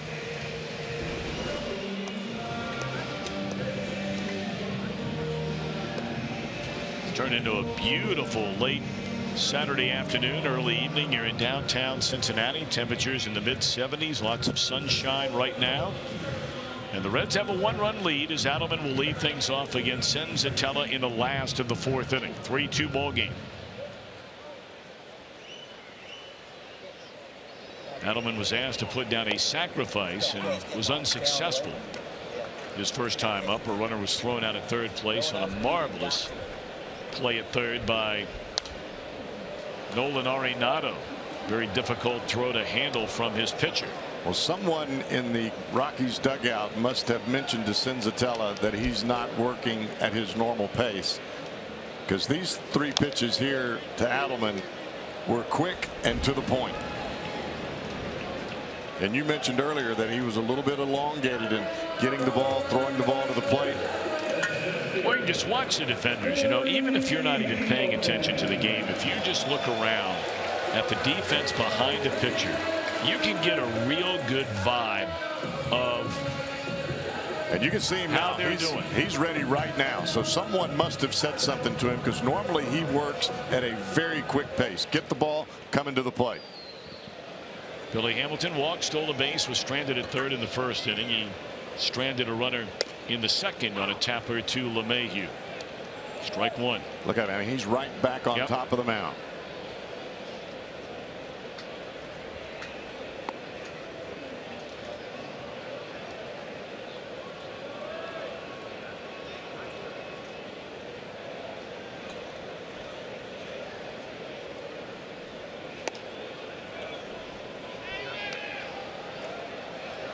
Well, clearly we're not seeing the kind of command that Senzatella has had through, most of his 8 starts this year.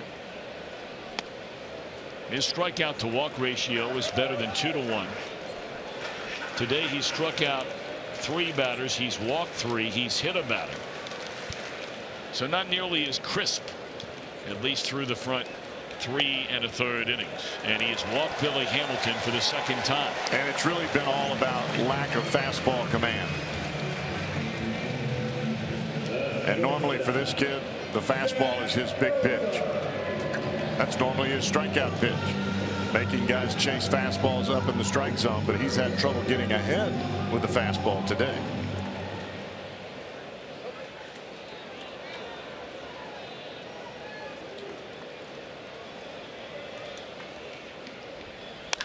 And that one hit down the left field line, and that'll be cut off by Desmond. Throw goes into second. Hamilton easily into third. And so the Reds have him on the corners with 1 out. Cozart, his first hit today. How many base runners in all of baseball on a bullet to left field, a single, do you see a guy go from first to third and make it easy? They don't even throw the ball there.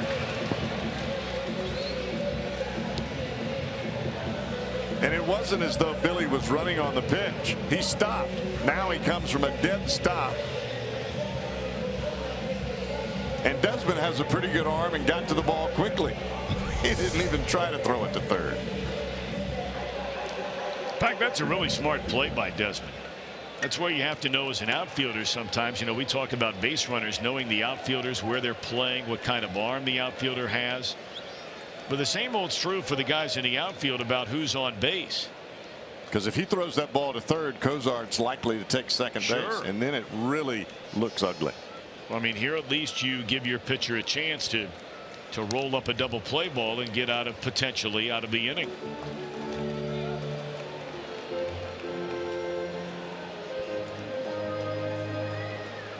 Joey today is 1 of 2. Drove a ball to straightaway center field in the first inning. A great catch, a leaping grab into the air. Backhanded catch by Blackman. And then Votto singled to right center in the third and scored.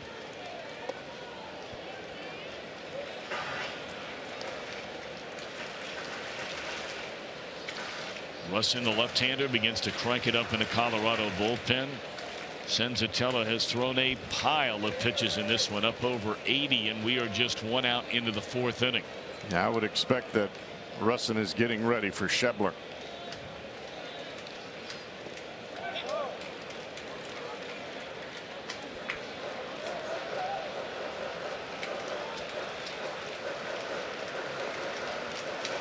Just looking at the body motion, the eyes, the head bobbing back and forth, you can see the frustration from Senzatella. He's not had a start like this year.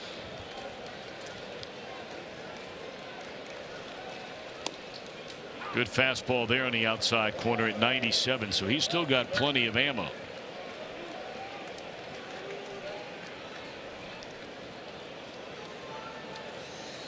Hamilton, the runner at third, had a walk with 1 out in the inning and went to third on the single by Cozart.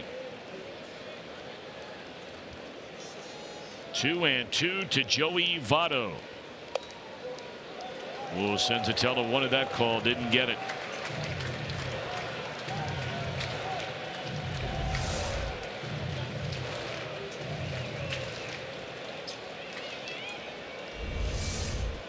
So close to being a perfect pitch, but clearly a ball.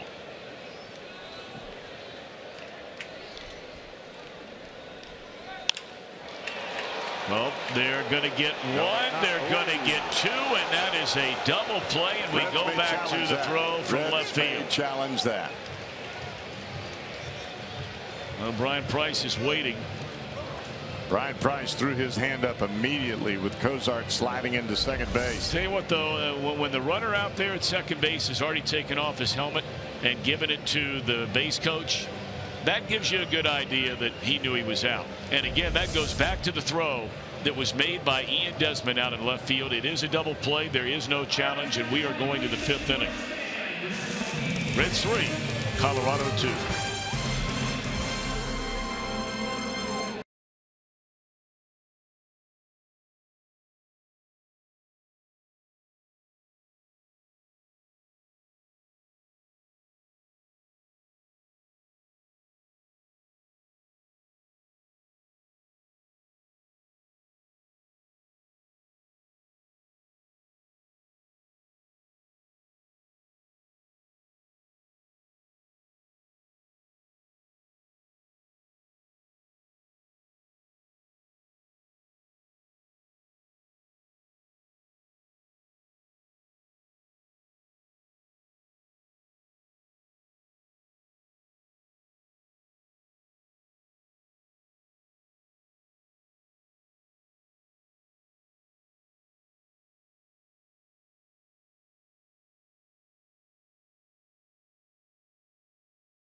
By Montgomery in the grilling capital of Great American Ballpark. Take a break from the traditional ballpark fare. See what the Smokehouse has to offer on your next visit. For tickets, visit Reds.com.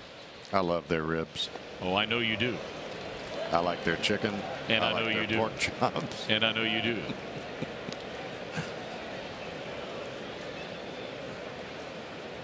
Goes all the way back to 1989 when I first came in here.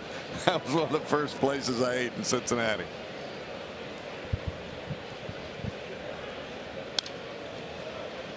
All right, what have you thought so far of Tim Adelman? We documented he had to leave his last start in San Francisco.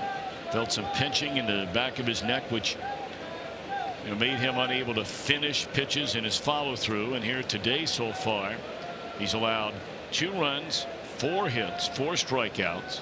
He's walked 2, 1 intentionally. And there's a base hit by Blackmon to open up the 5th.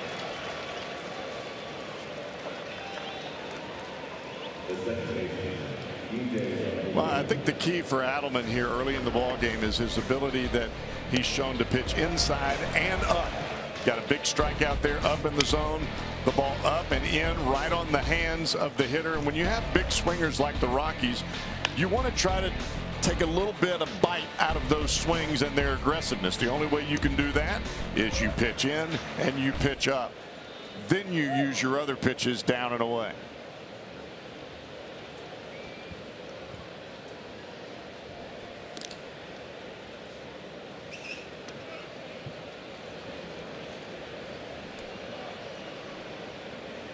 DJ LeMahieu doubled over Schebler's head in right field in the 1st inning and scored on a 2-out single by Reynolds. He tapped out Tovado his last time up. Blackmon is not a big base stealing threat. He only has 2. He's only tried 2 more. I mean, his greatest asset is he gets on base. He can just flat out hit. He's on first the majority of the time for this vaunted offense that comes after him. You see how far LeMahieu's standing off the plate. He's going to dive into the plate and try to shoot the ball the other way. They're paying a lot of attention to a guy who virtually has no lead over there at first base right now. Well, a lot of times with LeMahieu, because of his ability to hit the ball the other way, they will hit and run with LeMahieu and move the runner Blackmon. Not a stealing threat, but you're just trying to make sure that if they do try to hit and run, you shorten up the lead of Blackmon at first base.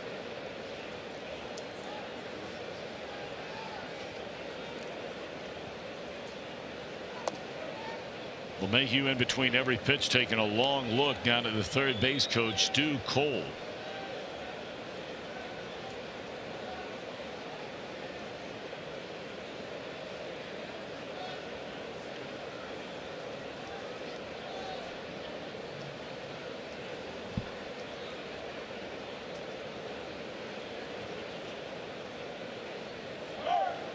Runner goes, throw down to second base, and he stole that off the. And now Blackmon's going to third. Here comes a throw by Billy, and the runner is safe at second base. So that was clearly stolen off Adelman, because Mesoraco had no chance. It looked like a hit and run had been put on. It would have been the 5th time with this duo they've tried that this year. They would have. That was a hit and run, but the ball was so far in. Watch LeMahieu. He can't swing. He tried to swing. He even tried to swing after Mesoraco caught the baseball.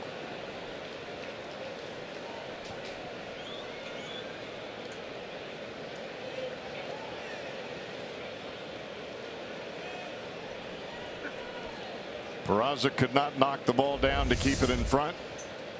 And then the throw to Suarez was right into the slide. And this is a ground ball that will tie the game, so they get a single, a stolen base, a throwing error, and a simple ground out, and just like that, what was a 3-1 Cincinnati lead is now a tie ball game.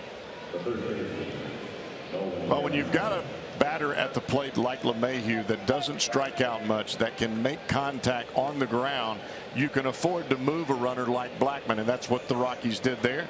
Ultimately ended up in their favor.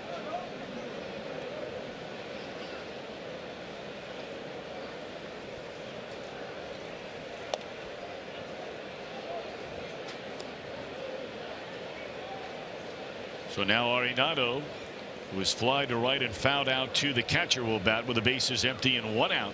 Colorado scored first in the first. The Reds tied the game with a single run in the second inning on a single by Mesoraco. The Reds would take the lead by 2 in the third, thanks to wildness from Senzatella. Hit a batter, walked a batter in the inning.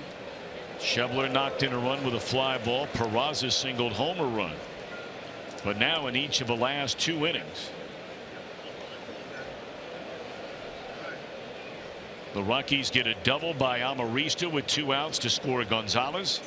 A single, a stolen base, an error, and a ground out to tie it in the 5th.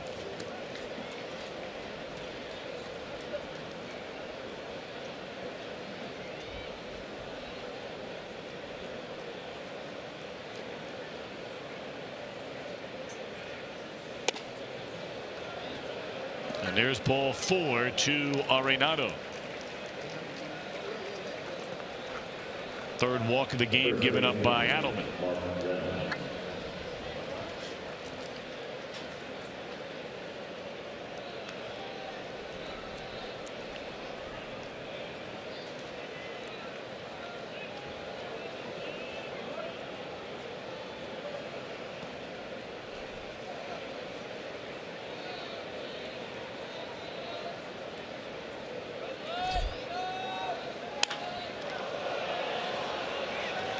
That is a foul ball, and a good thing. That had some hair on it off the bat of Mark Reynolds. That was a good pitch from Adelman, a first pitch changeup. And Reynolds, one of those guys, if it's in the strike zone and it's a heater, he's coming after it. Off speed, even though the ball ran in, still hooked it foul.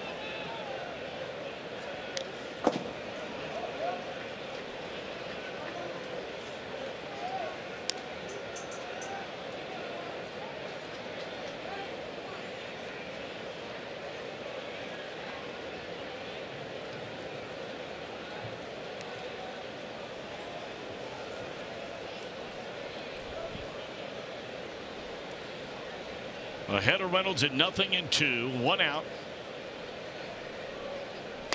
And the fastball is high.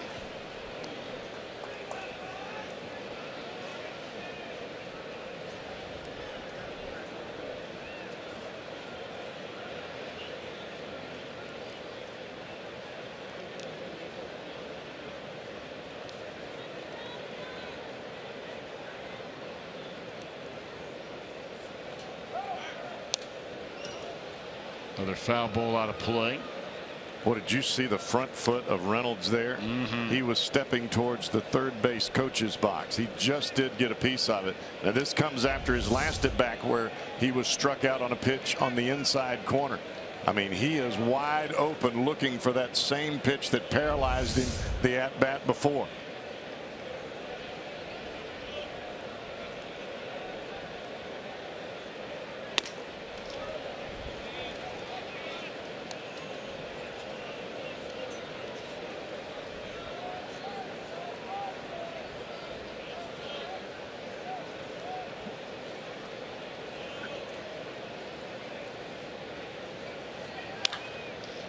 Pulled foul again. Another changeup.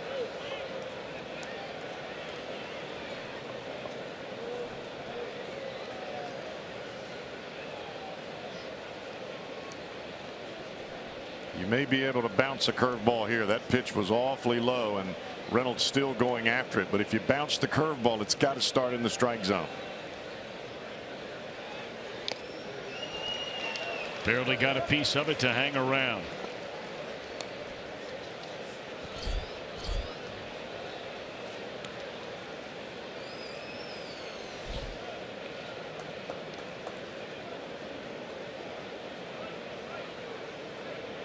Right now for Mark Reynolds, any pitch that starts in the zone, he is swinging. The 2 pitches he's taken have been up, way up.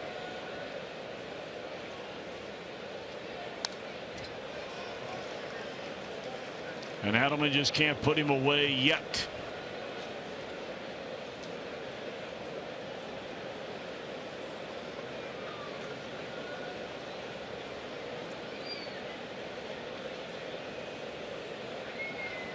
Well, he threw him a curveball earlier. The ball started in the zone, and instead of going into the dirt, it broke away, and Reynolds was able to make just enough contact to foul it off. It's kind of hard to hit it on the hop unless you're Vladimir Guerrero. 2-2 again to Reynolds, and that one laced into center field to hit. Boy, he is really swinging the bat. Here comes a throw into third, and it's not going to be in time. Very, very aggressive base running right there by Nolan Arenado. Hamilton has a good arm and he has an accurate arm.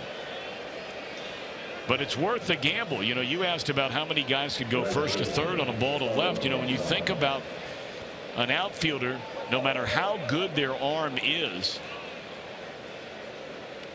you know, when their body weight is taking them and all their momentum in a certain direction, it's hard to all of a sudden plant the foot and make a good throw. And now the Reds are going to ask them to have a look to wonder, did Arenado slide by the bag? We had a late slide trying to make sure he got in there, and Suarez kept the tag on him. He may have come out of contact with the bag.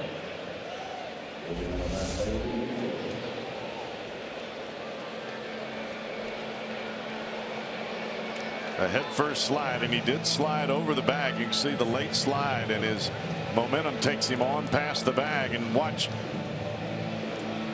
Suarez, he got that glove on his leg and just kept it there.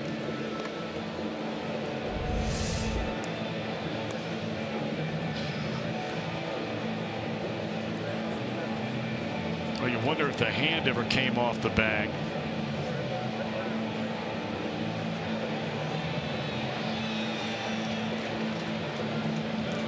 Well, they're taking a look, of course, back in New York.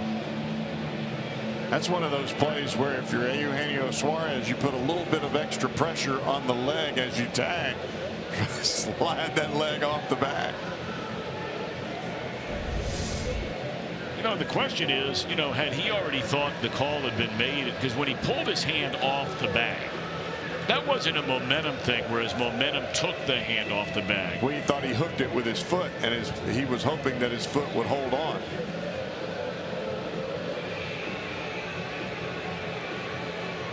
We wait on the decision. This is a very important call here. And the runner's out at the plate, so a good challenger at third. An excellent time to try to challenge the call by the Red staff.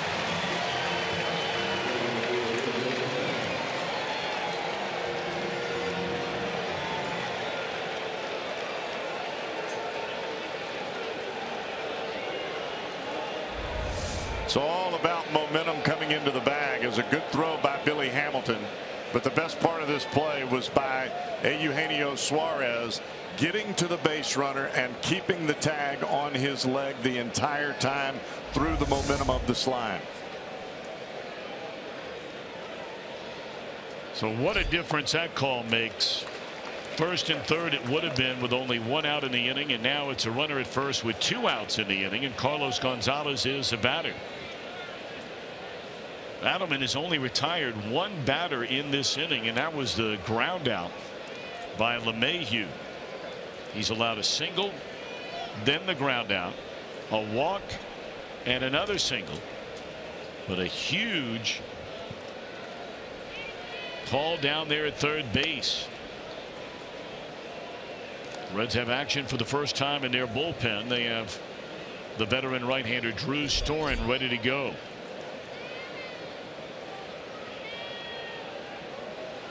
'94th pitch of the afternoon for Adelman. He might be running out of steam.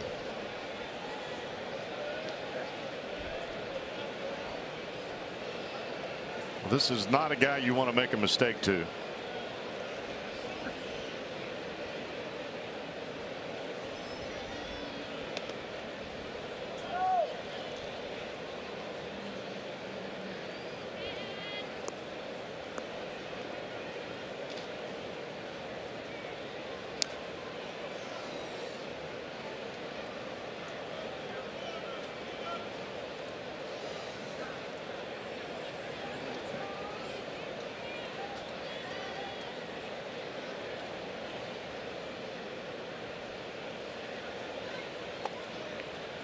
Well, that might be it for Adelman. That's his second walk in the inning. Well, Brian and Mac Jenkins are mulling it over. I think Mac Jenkins is going to go to the mound. They're going to give him one more batter.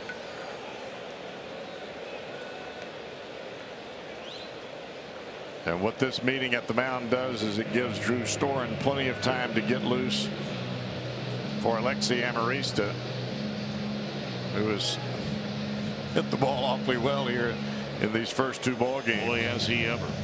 But you have got to get Ian Desmond here.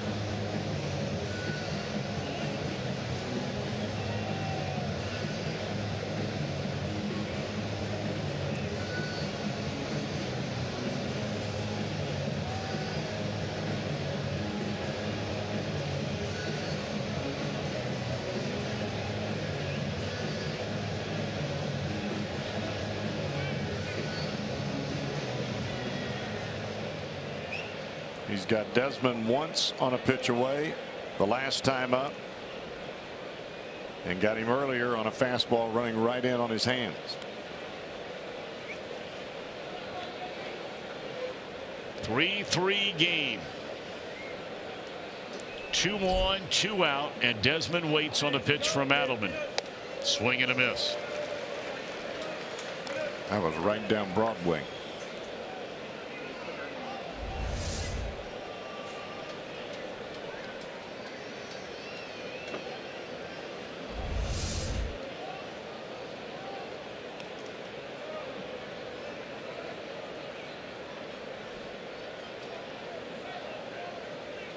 Reynolds a runner at second base. You've got Gonzalez over at first, and that one looped into right field. It'll fall in a hit. They're going to wave around Reynolds. He will score. The Rockies have come up with a pair of runs against Adelman in the 5th, and they've come all the way back from a 3-1 deficit to take a 4-3 lead. Tried to run the fastball in on him. And Desmond, all he's trying to do is make contact. The ball starts away, runs back in, but it stays on the plate. That's the key to that pitch. Started on the plate, stayed on the plate, base hit. And once again, the Reds have a starting pitcher that cannot get through 5 innings of a game.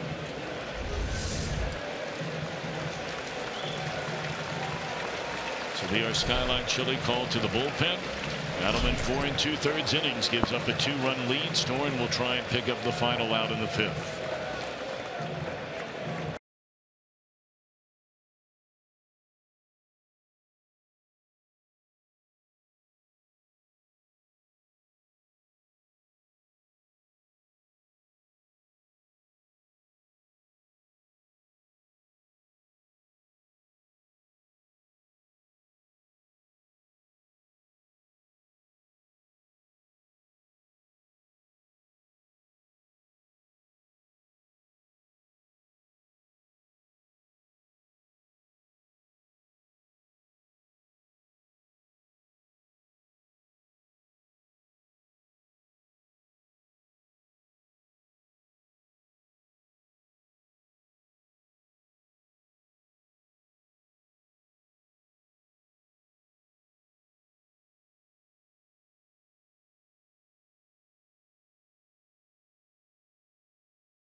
Sports Ohio brought to you by Cincinnati Children's, changing the outcome together, and by your local Ford dealer. Ford, go further.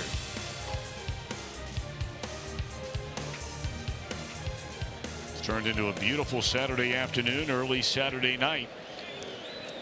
And things were looking good through the front 3 innings when the Reds had a 3-1 lead, but the Rockies are running the 4th, 2 in the 5th, still batting.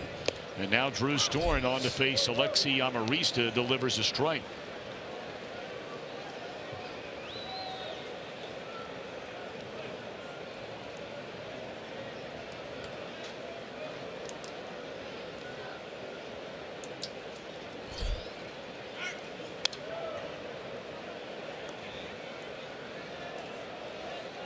Well, that was some serious movement on that fastball from Storen. By the time Amarista made contact, ball was a good 4 to 6 inches off the plate away.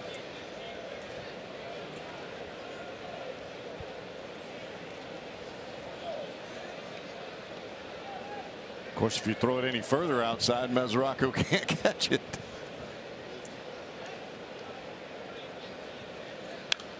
Swinging a foul ball off to the third base side, out of play.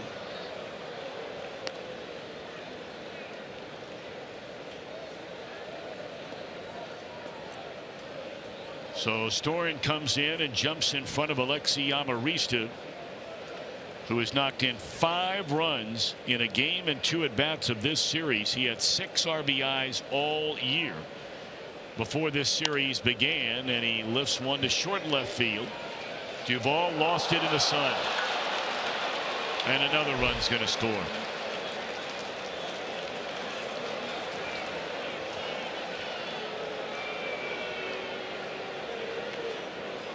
That's about the 3rd or 4th ball that a Reds defender has lost in the sun in the last 7 days. Saw it happen to Cozart, a huge play the other day in Chicago.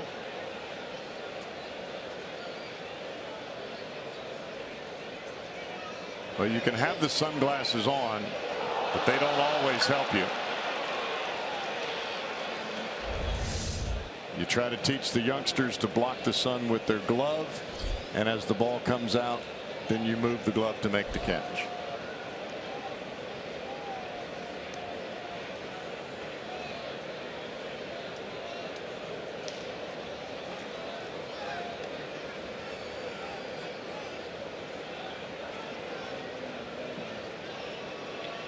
So they're going to go ahead and intentionally walk again the catcher. Second time they've done that today. And Senzatella will bat.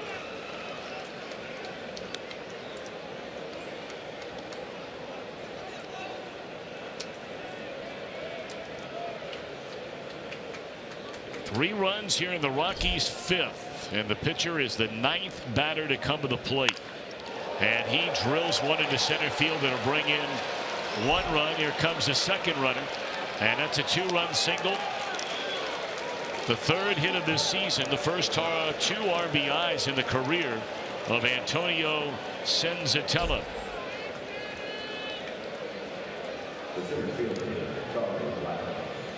First pitch fastball, and Senzatella sends it right back up the box. We talked about the high fastball. If it's at the catcher's mask, it's a problem. If it's above the mask, it's usually up above the hands. That one was right there.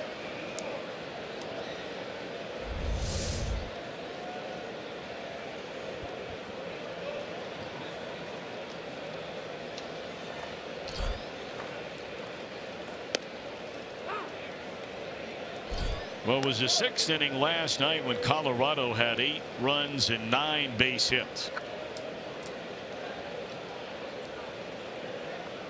They have 5 runs and 5 hits to go along with 3 walks in this inning. And remember, only one batter has been officially retired in this inning. That was a ground out by LeMahieu. You know, when the Rockies scored their first run of this inning, they had a runner at third with nobody out, and a ground out knocked in the run. So the bases were empty with 1 out. And Adelman, things went completely south. Walked a batter, allowed a single, walked another batter, a single, got a call, overturned at third. This one popped up into left, will bring in another run. 6 runs in the Rockies' 5th inning, and the beat goes on.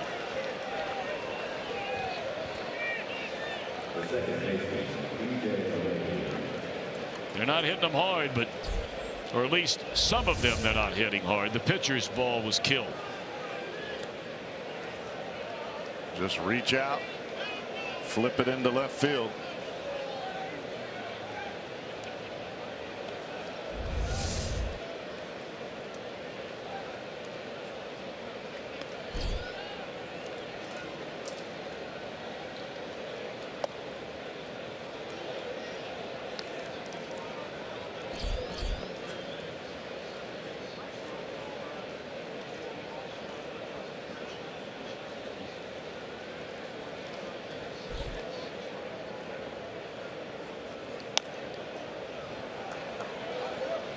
We brought up earlier, that young man was just brought up from the minor leagues today. What with all the pitching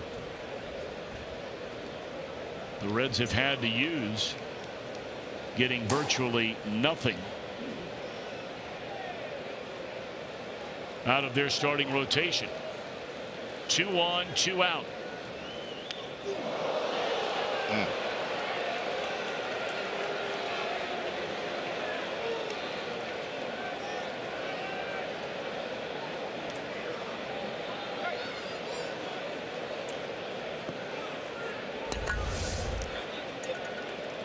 Well, that ball ran way in there.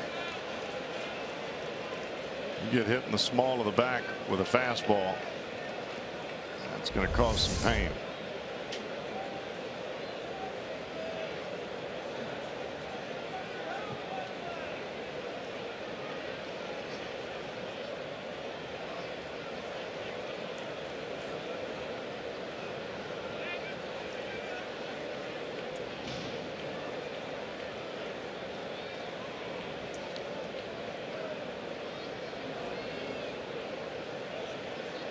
Of course, we saw Storin hit, what, 3 batters in 1 inning. What is that, 9 consecutive batters that have reached base?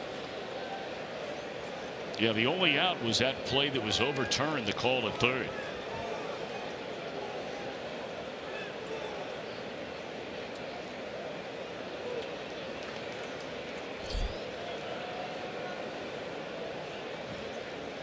So ever since, again, they were empty with 1 out in the inning, it's been walk, single, got the call at third base overturned.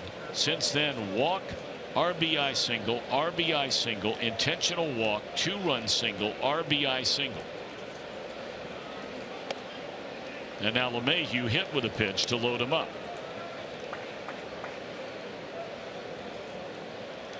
Two balls and no strikes on Nolan Arenado. You better watch out here, or this could turn into a 12-3 game right now. 4 career grand slams for Arenado. And he chased that breaking ball down and away on a 2-0 count. He was guessing fastball middle in just in case he got it, looking for that grand slam you were talking about. Watch the hips open, hands coming through.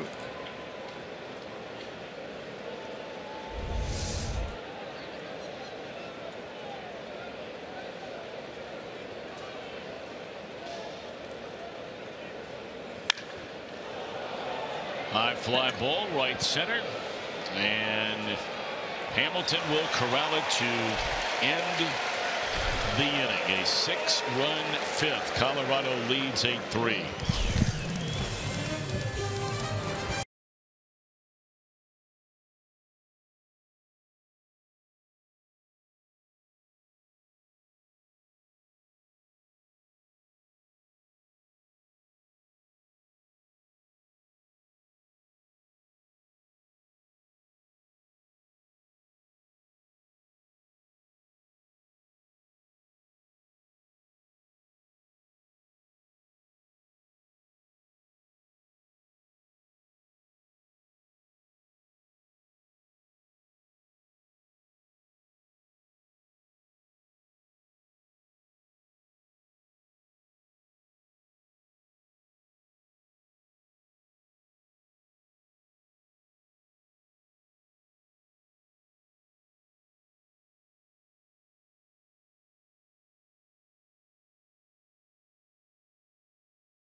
They lead big time right now over the Reds 8-3. I want to take you out in front of Great American Ballpark. Saturday, June 17th is going to be a big day and a big weekend that weekend against the Dodgers, because it'll be the unveiling of the Pete Rose statue, and right now you can see them building the base out there.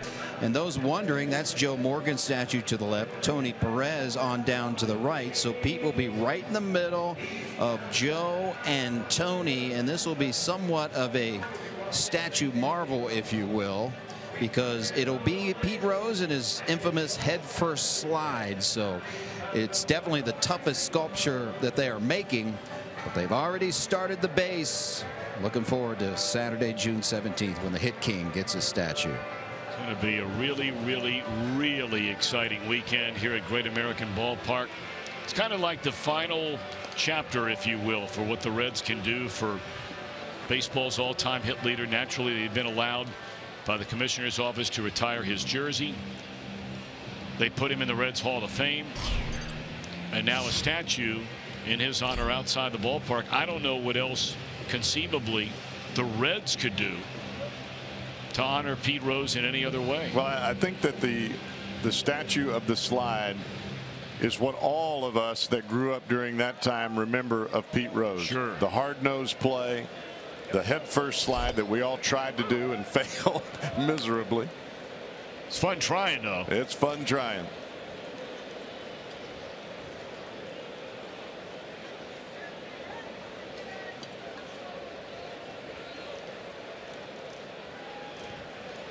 All right, we have a long way to go.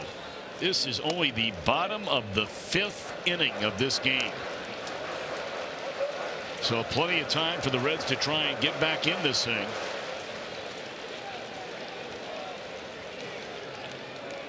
Senzatella allowed a single run in the 2nd inning, 2 runs in the 3rd.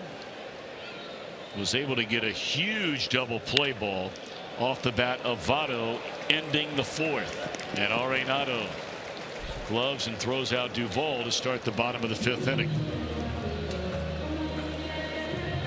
So interesting to watch this guy because he always likes moving when he throws the ball. Well, he's moving towards left field, actually towards center field as he throws that ball. And the throw is right on target. He catches the ball, makes the pirouette, and watch where the throw is. Right on the money. Yep. You talk to the people who watch this guy play every day, and they will tell you that even on a routine ground ball right at him, right in his tracks where he's standing right now, he will start to move in any direction just to be on the move to throw almost that sideline, almost underhand sort of action when he lets it fly. And that's what he's most comfortable with. And obviously it works. He's won 4 straight Gold Glove awards. It'd make you a little nervous if you're the manager, because if you tend to come from down under a little bit, the ball for a lot of guys will tend to sail. Well, it would make me nervous if he planted and threw, because that ball would probably sail. But when he's on the move, he has a tendency to keep his balance, and as we saw, the throw was right on the money.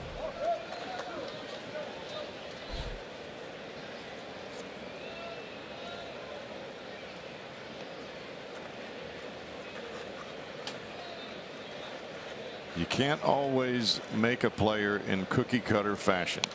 Great point. Find their talent, help them expand their talent. For a guy like Arenado, he catches the ball great. He's just not one of those guys that can set his feet and make that perfect throw. He likes to move. Let him do it.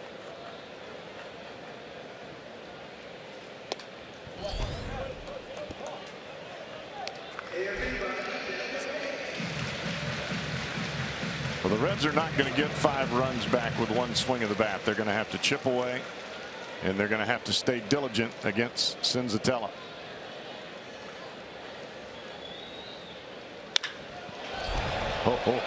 Straight away center field, hit a ton by Suarez, and that baby flies out of here, so they get one of them back.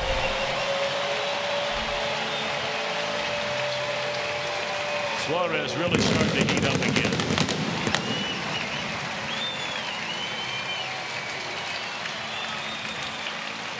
He has been on base all 3 plate appearances today, had 3 hits, scored twice, including a home run last night, and that gives him 9 home runs on the season.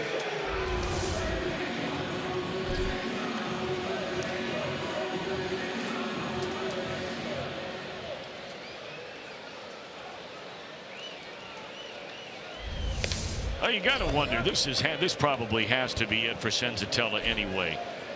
They're probably going to give him a chance. When this inning began, you have a 5-run lead to get through 5. He's knocking on the door of 100 pitches. They have the veteran right-hander Chad Qualls getting loose in the bullpen. You naturally get him through 5, and he's in line to get a win if his bullpen can cover the final 4 innings.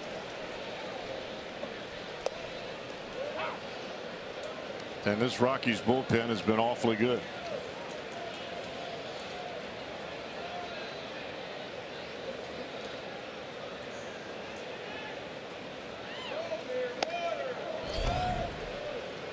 Schebler out of there on strikes.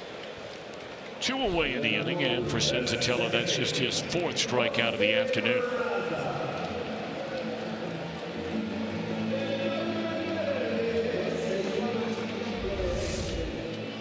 Another fastball up in the zone. 96 up there. You got to get on top of it. Any kind of loop at all in the swing, you got no chance.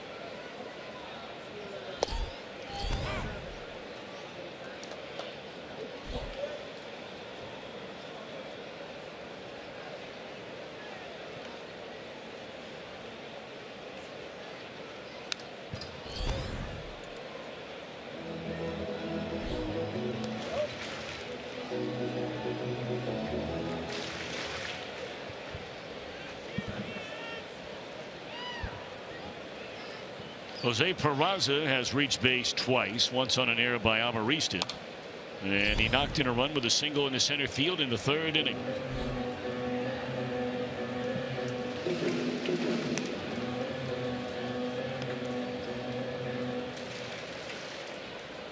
I don't know that Cincinnati has thrown a slider anywhere near the plate since Peraza hit that ball back up the middle. And it was still a good pitch, but you just have to understand that's how things start to mix in your mind when you're on the mound. I'm trying to throw it through the backstop right now. Well, we really haven't not seen any of his secondary pitches that have, been anywhere close to something you would say is impressive or a plus pitch. Now it could be an off day for him, and clearly but he's battling his way through, and the bottom line is he gives his offense a chance, and he'll leave at the end of 5 with an 8-4 lead.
Family Day destination this Sunday at Great American Ballpark. Thanks to Klosterman Bakery, you can get half-price Reds tickets, enjoy live mascot races, face painters, carnival games, and more. Plus, it's 14 and younger. Receive a Ricel Iglesias Fathead thanks to Miracle Grow.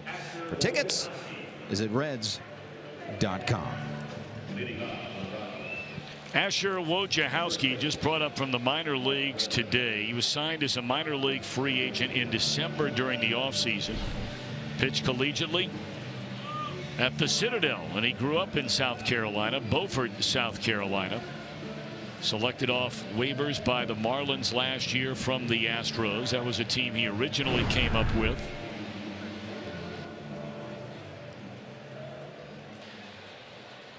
He's pitched in 5 major league games. That was during the 2015 season with the Houston Astros. He was 0-1, pitched 16 innings. Allowed 23 hits and 13 earned runs. Through his minor league career, he's been almost exclusively a starter, where he's won 48 games with an earned run average right at 4. And that's 137 minor league games prior to this year. And he threw the ball awfully well in Louisville in AAA. 5 appearances, all as a starter, a 1-0 record with a 1.40 ERA. 29 strikeouts in 25 2/3 innings, only allowed 16 hits.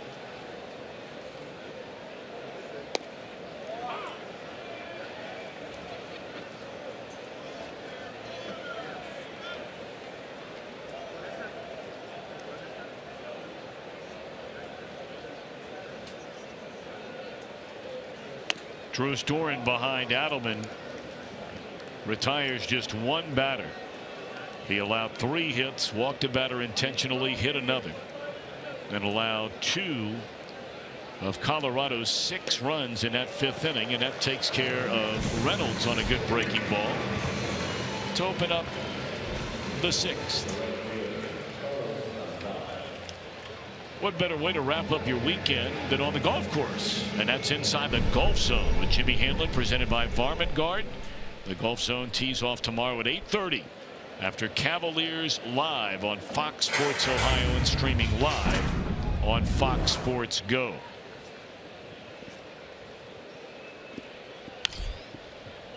High pop-up into foul ground, and Suarez over near the stands. A nice play. Suarez made that look easy, but he was really played around to pull with Gonzalez at the plate. He had to go a long way into foul territory. You can see him check the wall. I know right where I'm at. And no alligator arm on that catch. He made the catch, reaching dead out, bumps right into the wall, a little bit of fall over. Nice play.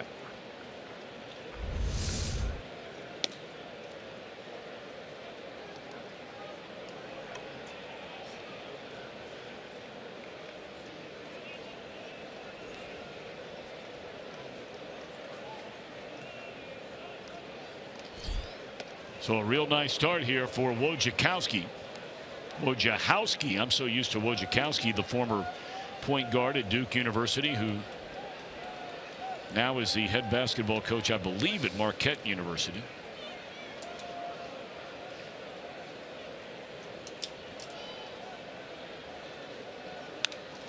Swinging a foul ball back, and of course Wojciechowski played for Krzyzewski.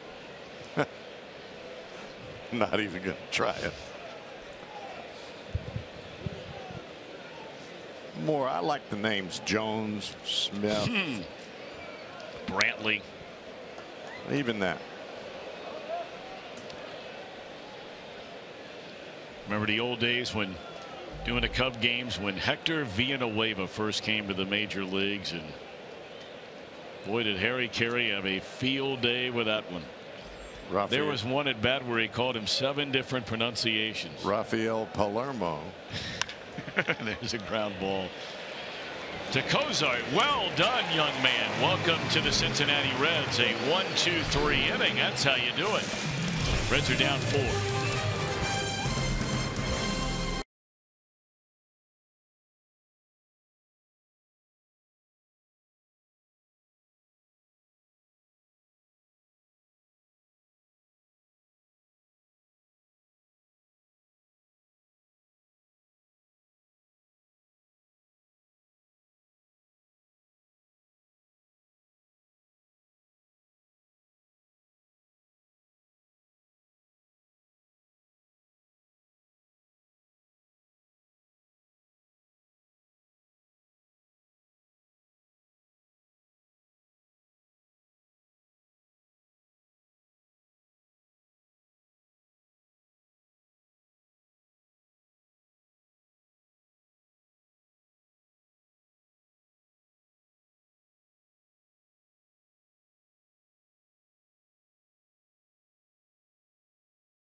Thing to try to help their Reds rally. Well, there's a gentleman's pajama craze going on around the country. It's called rompers.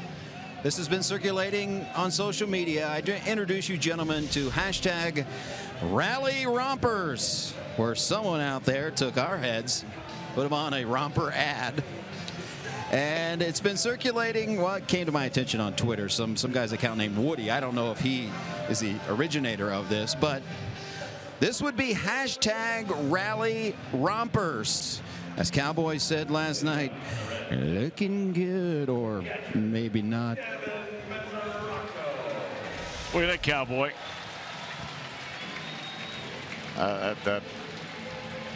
No. Huh? No. No? Not a chance. My dad's looking pretty good. I think Ryan Giesenslaw really looks good. Marty might wear that. Look at Pick. It's a good look for Pick. Little pink jumpsuit. Not happening. Well, Chad Qualls has been around since the beginning of time, hasn't he? Been around long. I think he was pitching when I was pitching. Probably not, but he has been around a while. But you know how you stay around? You get people out. That's exactly Throw right. strikes, get people out. And that Chad Qualls has found a way to do.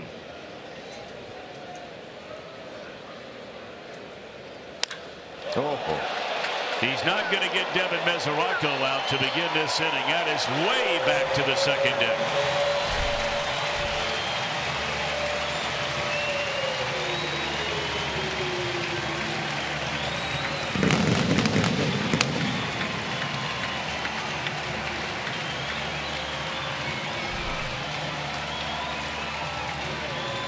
Well, right now for Mesoraco, I know he's been out a few games with that hamstring issue. But the way his bat speed is, you leave a fastball out over the plate, he's going to hammer it. And this was, well, that was crushed. Yes.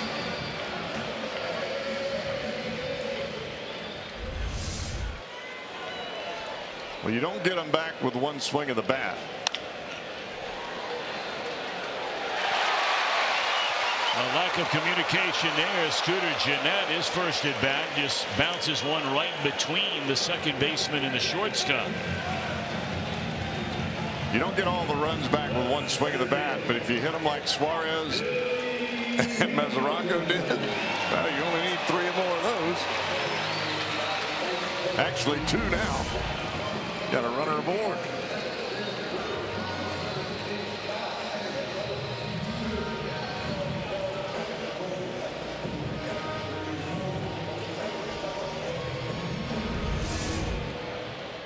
Even though the Reds have given up runs early, you have not seen this offense just lay down and die.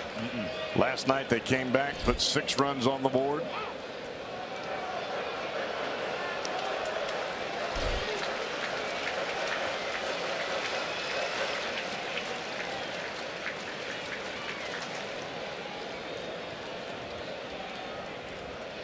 Billy Hamilton the batter with Gennett over at first base. And fouled out of play. 0-2 on Billy. Qualls spent virtually 0 time in the minor leagues. He was there for about 3 years. And he was a starter. And as soon as they brought him to the major leagues with the Astros in 2004, he has never started a game in the major leagues. He's been a reliever since then. He had some great years on some really good Houston teams. In 04 and 05, he pitched in the National League Championship Series. In 2005, the World Series for the Astros against the White Sox.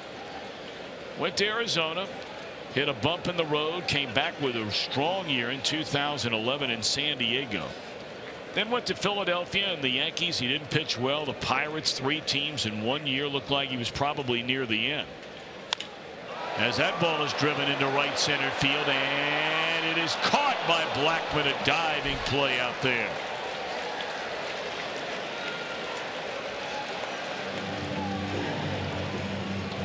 That's a big time play right there by Blackmon.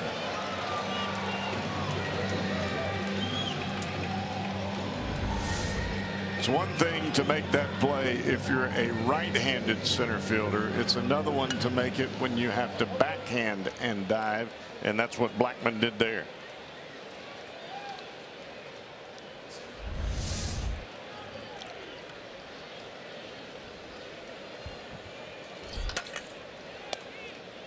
Breaking ball to Cozart off the outside corner. Talking about the Reds offense. 5 runs at least in their last 5 games. They have not won any of those ball games. You score 5 runs in a ball game, that is plenty of runs to win. I think if you score 4 runs in a game, that's plenty of runs to win. Well, in theory, we know that is absolutely right. In reality, this Reds pitching staff starting rotation has just been abysmal. Their ERA over the last 7 games, the starters earned run, well, the pitchers in general have an earned run average of almost 9 in the last 7 games. So 4 and 5 runs, you're not even in the hunt.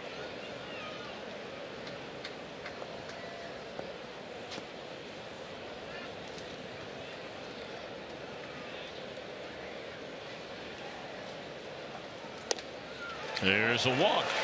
Well, they're in the hunt right now with Votto at the plate, runners at first and second base. You know, we're starting to talk about Qualls, and in 2013, I mean, this is like a guy with 9 lives, although he's coming out of the game now. Went back to Houston a couple of years, and then with Colorado last season, and again now this year. But Bud Black has seen enough. And this is how Buddy Black will manage at the end of the ball game. He will play matchups. He's got a couple of lefties in the bullpen. He'll go left, right, left, even if it's for 1 batter. We've seen this young man through the years, primarily with the Marlins. Left-hander Mike Dunn. He will come on to face Votto. Reds have 2 on and 1 out. 1 run home. They're down 3.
Here on the Reds, he'll take on the Atlanta Braves, and you can be here for as low as $12. First 20,000 fans in attendance receive an Anthony DeSclafani bobblehead, thanks to Ram Trucks.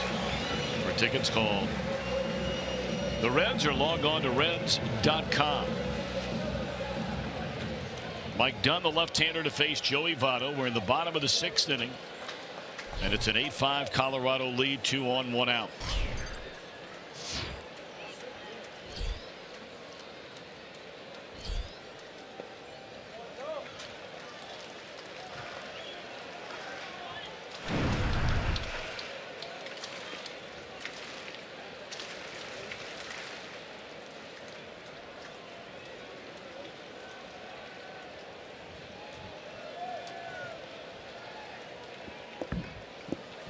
Votto is lined out to center, singled and scored, and still perhaps the biggest sequence of this game.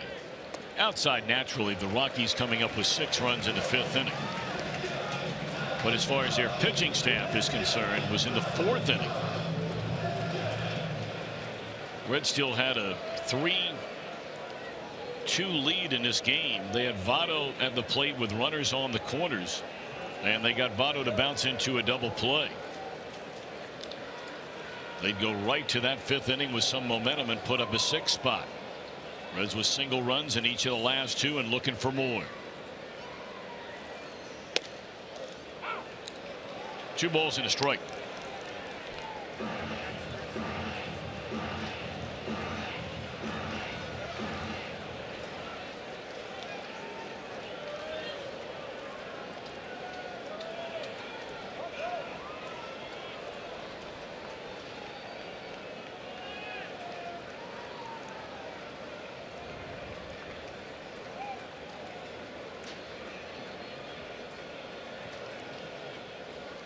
Done okay's assigned with his catcher.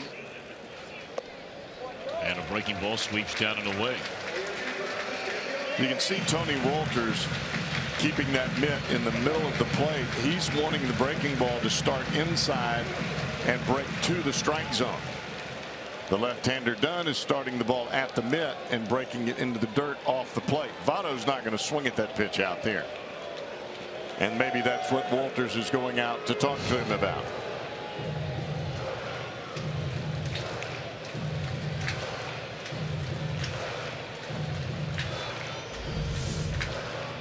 You can see Walters setting his mitt in the middle of the plate. That's where the pitch ended up. At 2-1, you got to have that pitch for a strike. The ball's got to start middle in and break to the middle away of the plate.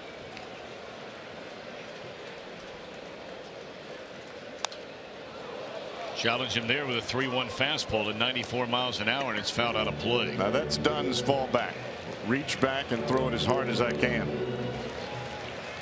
Of course, with a guy like Votto at the plate, that could be quite dangerous.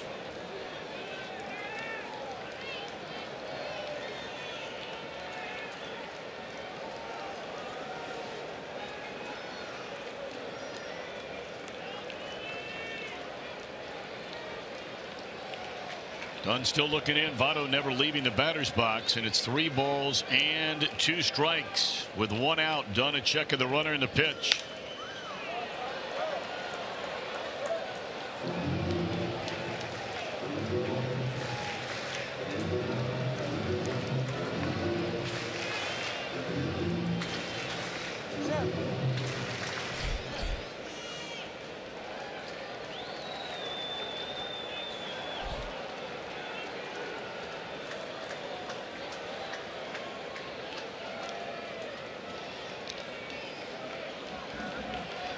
Three balls, 2 strikes. And there's ball 4, and the bases are loaded.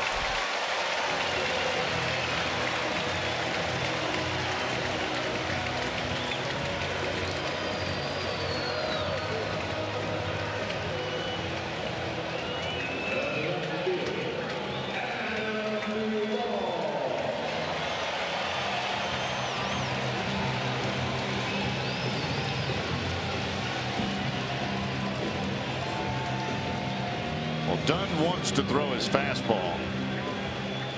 The key for Adam Duvall is he's just got to make sure that it's down and in the strike zone.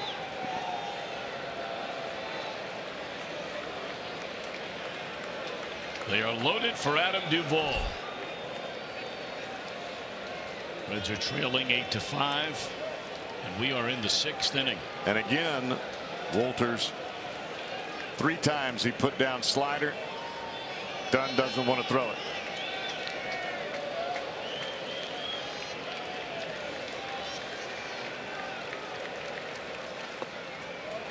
Threw a breaking ball and it's in the dirt. Maybe that's why. Yep.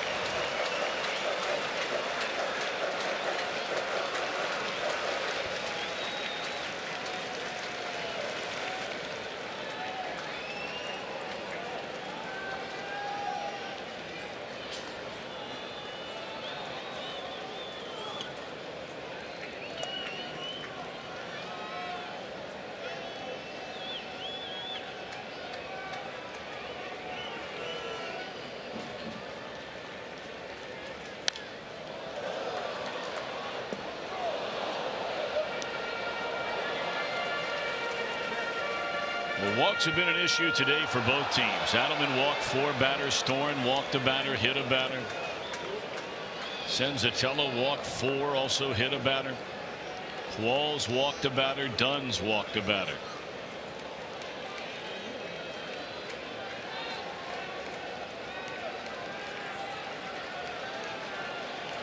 Bases loaded. Reds are down 3. 1-1 pitch. And a base hit into left field. Will bring in 1 run. They're going to hold the runner at third, coming from second. And now it's a 2-run ball game. Duvall his first hit.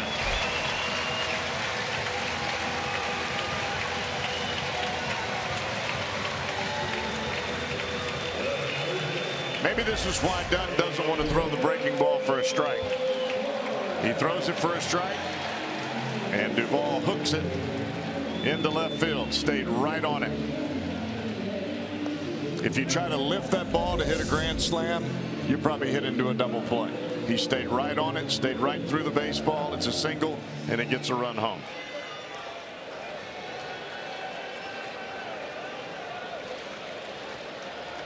So now it's 8-6 Colorado. Bases still loaded, and the red hot Suarez a batter. Straight up in the air. But this will bring in another run. Blackman prepares for the throw, or will it? That was far shorter than we thought. The throw will go to third. Sac fly RBI makes it 8-7. Suarez has knocked in 2 more today.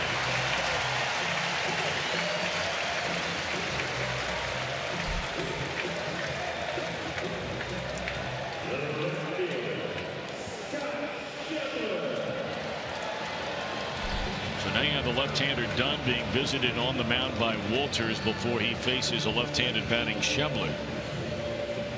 Well, I mentioned earlier you don't get them all back in one swing. Well, I've changed my mind. Let's go ahead and get them all right here. I think Mr. Schebler would be just fine with that. Schebler's hit left-handers okay. Matter of fact, his one hit here lately has been off of a left-hander. He's 0 for his last 14 against right-handed pitching. So let's see what he can do against the southpaw Dunn. Tying one at second, lead one at first.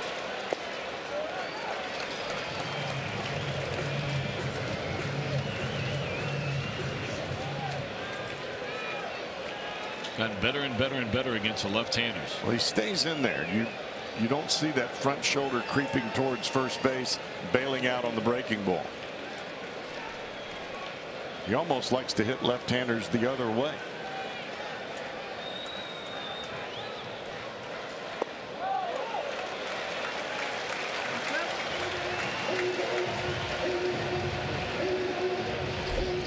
Largest comeback deficit for a Reds win this season is 4. We have a total of 7 come from behind wins on the year. That 4-run deficit was on the road in St. Louis, you may remember.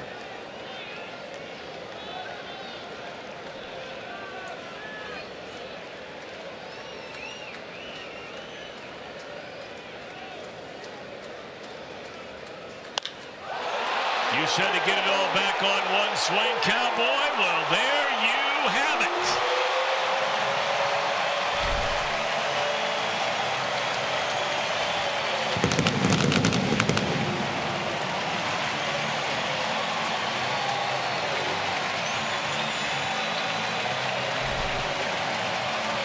What an amazing comeback here for the Reds. Down 8-3 after 4.5, and now they have the lead. It's amazing to have such difficulty in a short span against right-handers and hit the ball against a left-hander like that. That was crushed.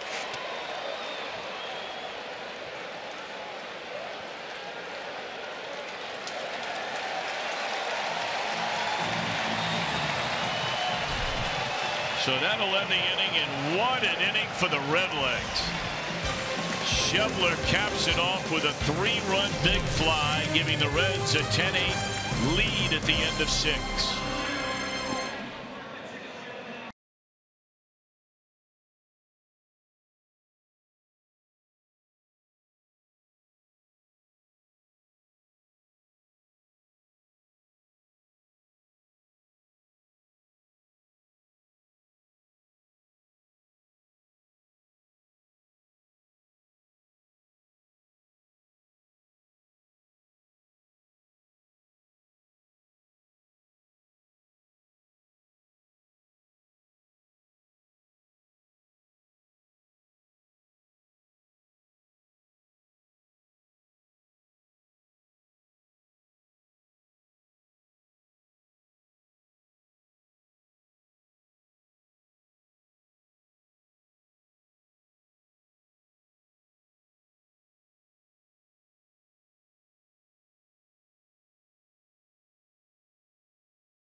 Been a wild one here today, to say the least. The Reds got a couple of runs in the third inning. Sac fly by Schebler, 2-out run scoring single by Peraza, but then the Rockies went off again. Last night an 8-run six. They had a 6-run fifth inning here today. But the Reds would not quit. They found themselves down 8-3. Then all of a sudden they get a home run by Suarez.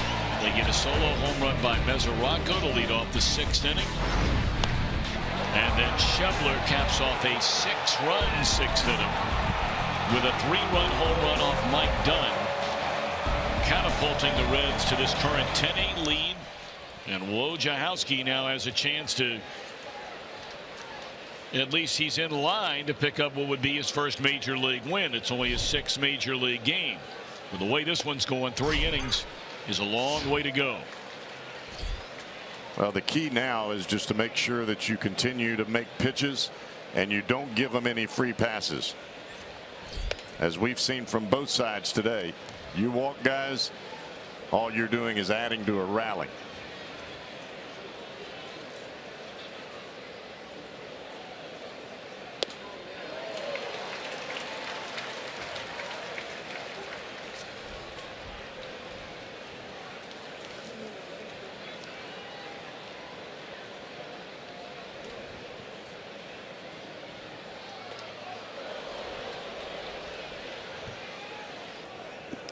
Alexi Amarista had an outstanding series, and we're only, what, a game and 2/3 into it. He had a home run and 6 RBIs when this series began. He knocked in 4 runs in 1 inning last night, including a 3-run home run, and today made it 6 RBIs in 2 games. A double to drive in a run in the 4th, an RBI single in the 6-run 5th.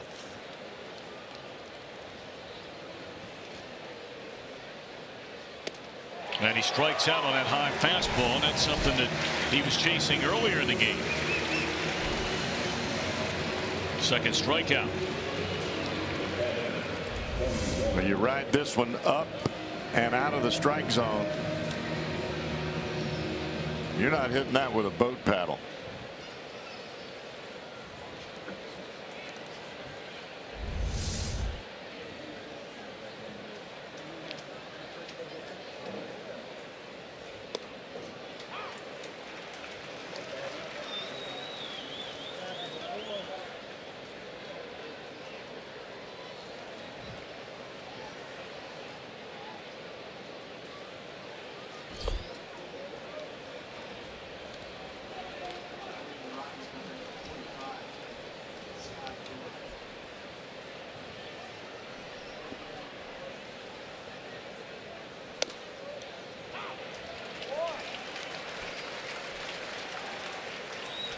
Well, Wojciechowski didn't come up here to be tentative. He is pumping it.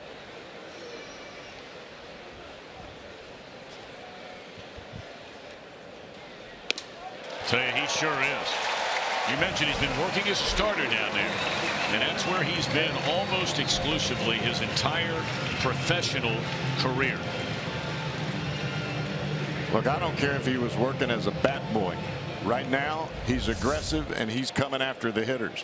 When you come from AAA to the big leagues, that's what you're supposed to do. Get after it.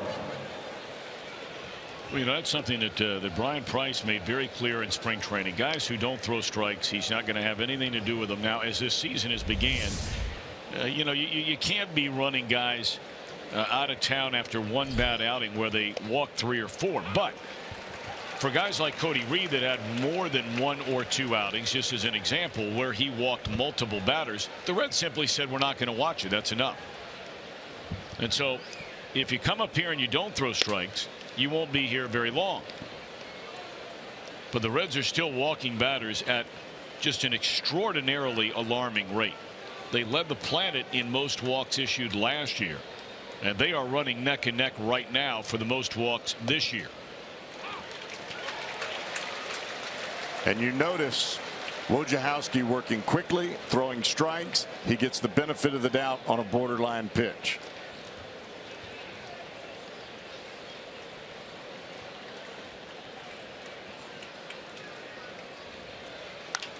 And he's going to mow him down 1-2-3 if Duvall can corral this one. And he will. Great job. Great job. All right, so you have 2 innings out of Wojciechowski. And, hey, look, he hasn't even worked up a sweat yet.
Condominium sits silently right now, but if this holds up, it won't be silent later. Reds Live, the post-game edition, coming up. We'll put a capper on this one. It's presented by Performance Kings Honda. And how about our boy Joel, who's basically the Condo Association president? He runs the place down there. Upper screen right. A little excited about this shot. Tom Brenneman, I'm still waiting for that. Well, you talked about a refrigerator for us up there and a couch, and you've yet to deliver. Well, Jim, the reason is because when I made those promises to you, and I'll get you the fridge out there if you want it. But the bottom line is hey, you're rarely ever there anymore. I mean, you're not there in the pregame anymore. You're only there in the postgame. And the other part about it, even though you're technically undercover, I mean, we'd have to find, you know, maybe something from front gate or something like that, an all-weather sort of couch to be able to absorb some of the elements. This is true. And there's not much room in there. It's a very... No, I know it's not. It's a small little quaint condo, but it's home. Yeah, I mean, well, we might want to start cleaning up our own condominium up here before we look into cleaning yours up. That is a very good point.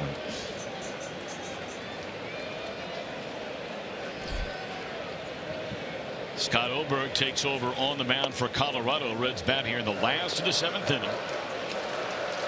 They come all the way back to the Reds from an 8-3 deficit to take a 10-8 lead, and you see the numbers on Oberg.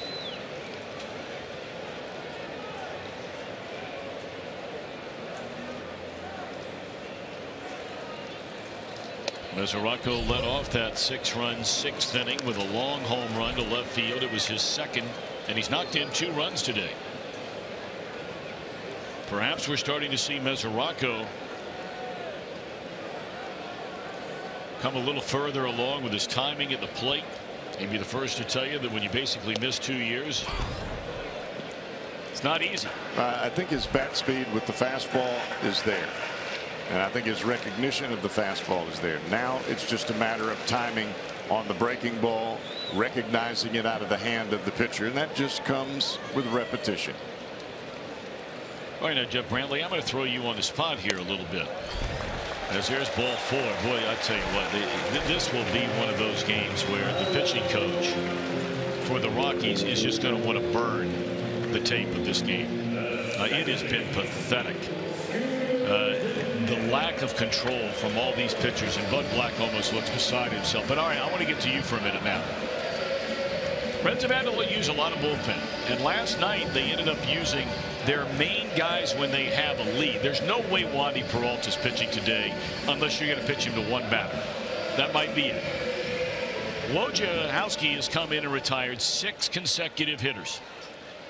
He's been a starting pitcher in the minor leagues. You just brought him up today. Do you run him out there in the 8th trying to get the ball to either Iglesias or Lorenzen? Why not? It's one thing if he looks uncomfortable. It's another thing if he's getting lucky outs, 3-2, he's behind everybody. He's aggressive, he's throwing strikes, he's getting quick outs. You run him back out there again. I like the guys that come up here that are hungry. The kid looks hungry today. I'm letting him eat. Scooter Gennett singled his only at bat in that 6-run 6th inning and later scored. That doesn't mean you don't have someone up just in case things start to get a little sideways in the 8th inning. Well, I think Brian Price must be thinking along the same lines as you are, Cowboy, because the Reds bullpen is very quiet. No one getting loose for the time being. Now they have an entire half inning here to maybe get somebody hot. As there's another base hit. Gennett a perfect 2 for 2 off the bench.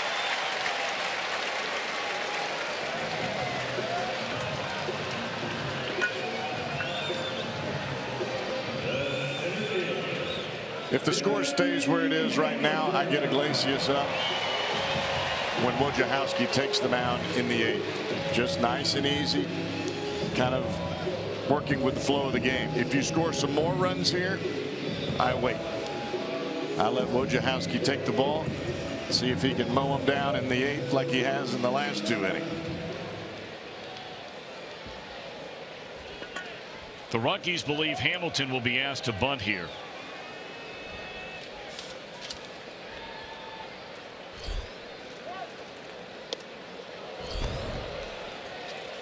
He has 1 sacrifice this season, and we touched upon it the other night that Anthony Rizzo has more bunt hits than Billy Hamilton does this year, and Rizzo has 1.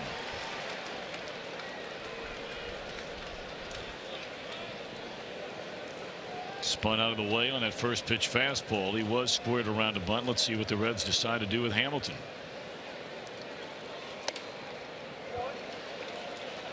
Well, Oberg throws the ball awfully hard, but control is not one of his assets. He came into today walking 8 batters in his 16 innings, and he walked the first batter that he faced here today.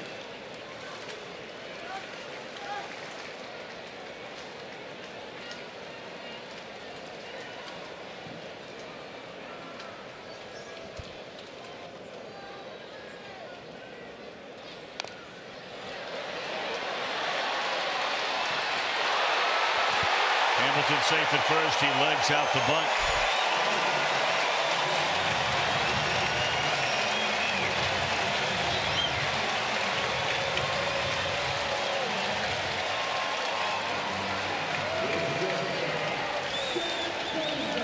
So now the Reds with a chance to, if not kick in the door, certainly make it very, very tough for the Rockies over their final 2 innings. The ball hits the ground and bounds high into the air. And even though Tony Walters came out from behind the plate awfully quick, got to the baseball barehanded, I don't know that you can do anything more as a catcher. Speed kills. No, that's right. I mean, there's nobody in the game that runs like Hamilton. I'm not out here to suggest that, you know, we see every player in baseball. I think most people feel like he's the fastest player in the game. And if there's 1 or 2 guys out there as fast, but just watching him after putting that ball on the ground and where he was by the time the catcher picked the ball up, it's just astonishing. And we get a chance to watch a guy every single day, and you still can't believe how fast he truly is. It's just unbelievable how fast he is. I tell you, I know it'll never happen, but I'm the first guy that would say sign me up to see him race against John Ross, the #1 pick of the Bengals, a young man who set the all-time record at the NFL Combine this year for the fastest time in the 40-yard dash. I'd love to see it. Billy seems to run as fast as he needs to run. Yeah. So now they are loaded, still nobody out.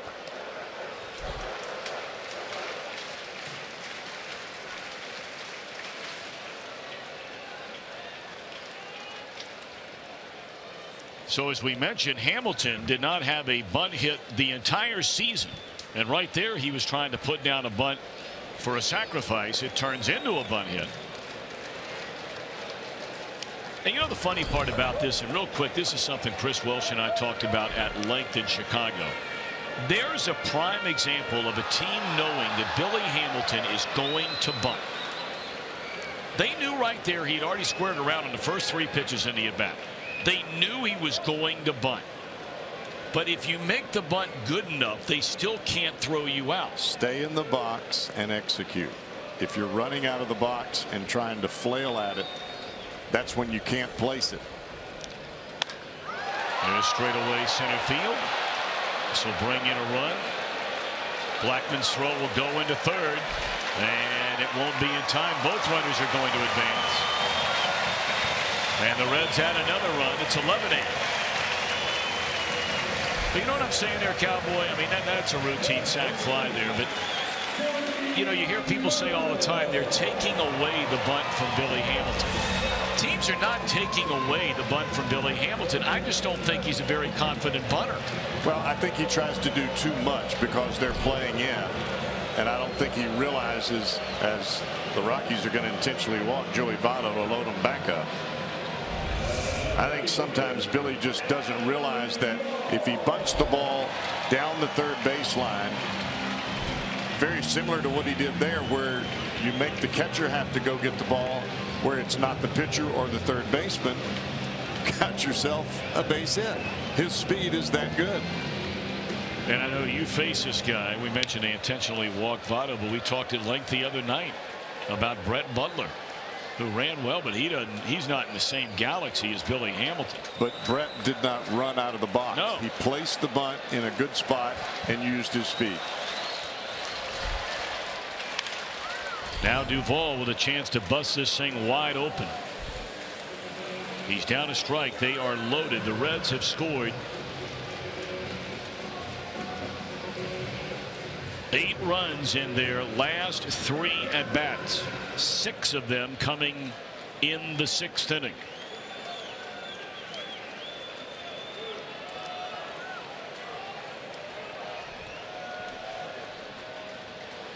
Oh, and 1 to count on Duvall. In the hole, it's short.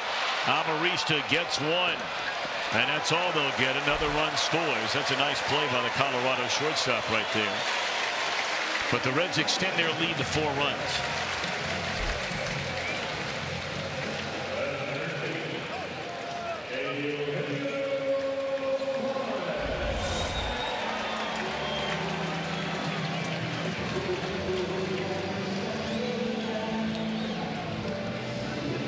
I thought for a moment that Amarista was going to come to third base, but he makes that jump pivot and a nice throw to LeMahieu at second.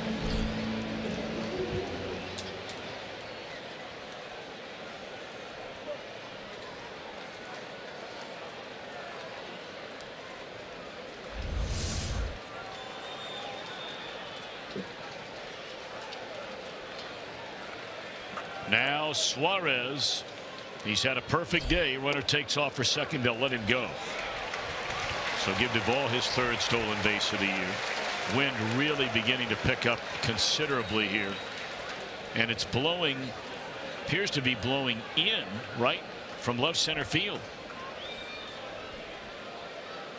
You rarely ever see weather patterns come from that direction. Normally they're moving from the first base side to the third base side, west to east, most of the weather patterns. But if that wind is bringing in any weather from what, the south east, you never see that.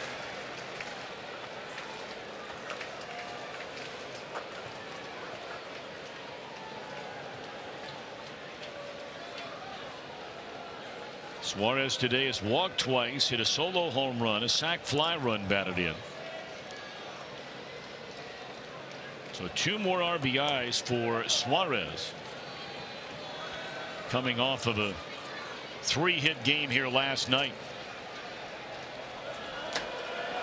Boy, I tell you,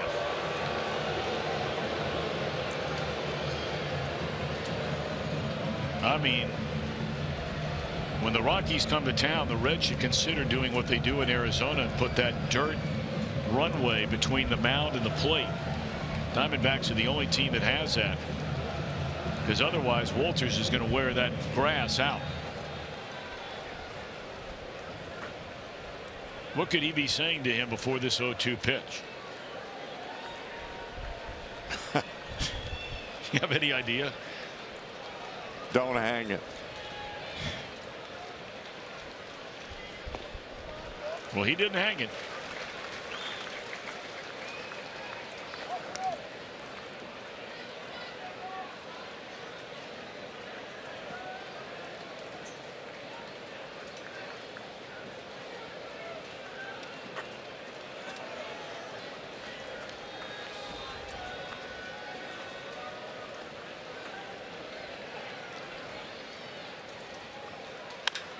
Ground ball to short. Amarista will throw, and that's all for the Reds, but they get 2 more. Colorado bats in the 8th. Reds 12, Rockies 8.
Baseball out there on the mound.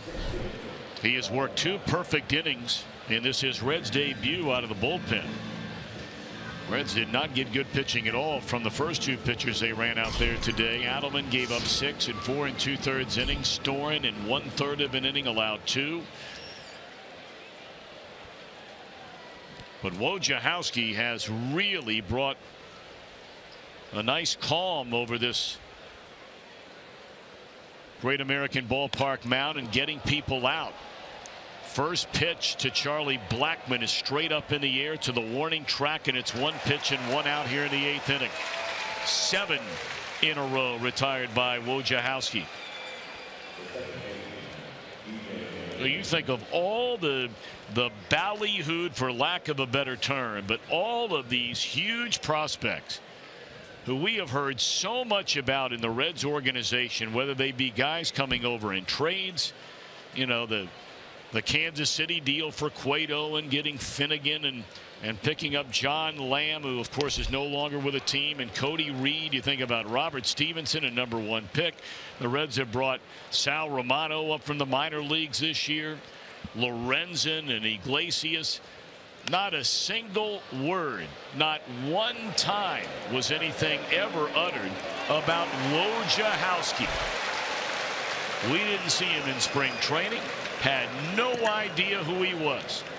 And yet this young fella, at least on this one day, May the 20th, 2017, has been as good as any pitcher we have seen in a 3-inning stint, or nearly a 3-inning stint, to throw the ball for the Reds all season long.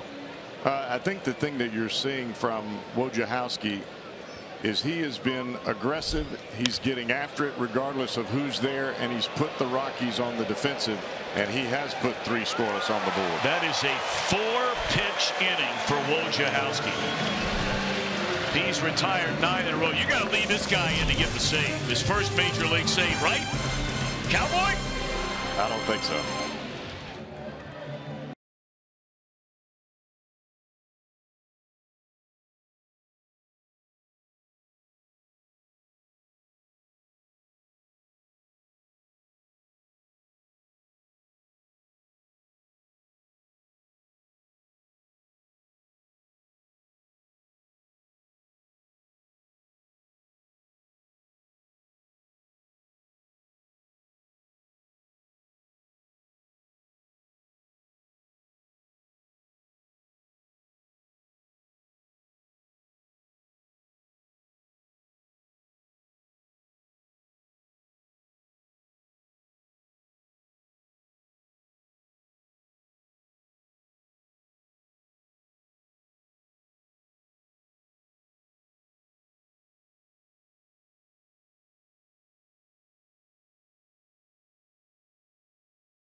Reds baseball on Fox Sports Ohio, brought to you by Kroger. Stop by your neighborhood Kroger to save big store-wide. Great food, low prices at Kroger.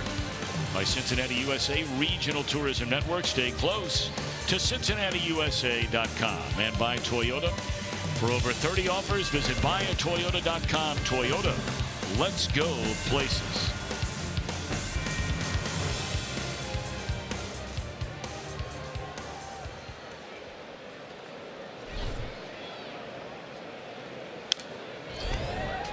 Reds will bat in the bottom of the 8th inning. Still Oberg out there on the mound, who came on to give up 2 runs in the 7th inning. And Wojciechowski is standing in the on-deck circle. Evidently, he's going to go back out for the night. And why not?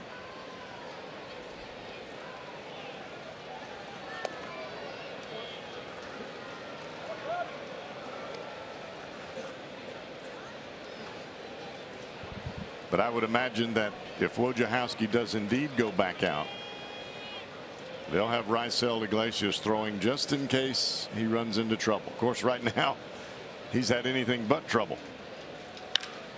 Base hit center field by Shevler, so that ends a long run for him. Of hitless at bats against right-handed pitchers. Of course, he has the single biggest blow, or at least one of the big blows in this game. When you score 12 runs, there are a lot of those. But his 3-run home run capped off the 6-run 6th to give the Reds the lead.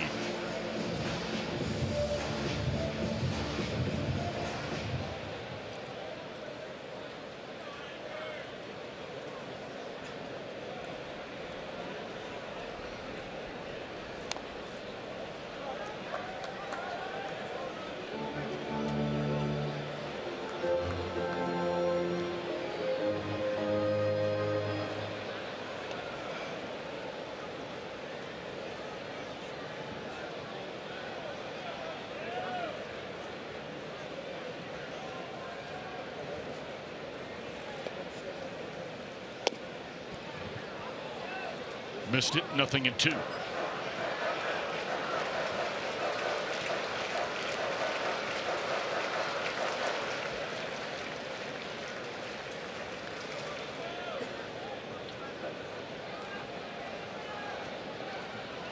I do like the batting gloves. They stabbed at it and missed 3 in a row. Maybe not the technique, but the batting gloves look awfully nice. Camouflage. Well, it's Military Appreciation Day, and we certainly send out all our thoughts and thanks and best wishes and prayers to all those who have served, that are serving, that will serve in the United States military. All your families who certainly think about you, worry about you morning, noon, and night when you're not home, deployed somewhere else. Still the strongest, greatest country in the United States of America. The United States of America, the greatest country in the world.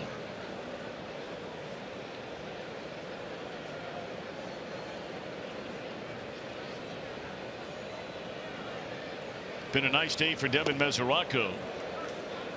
A run scoring single in the second inning, a solo home run in the sixth, and then he walked and scored in the seventh.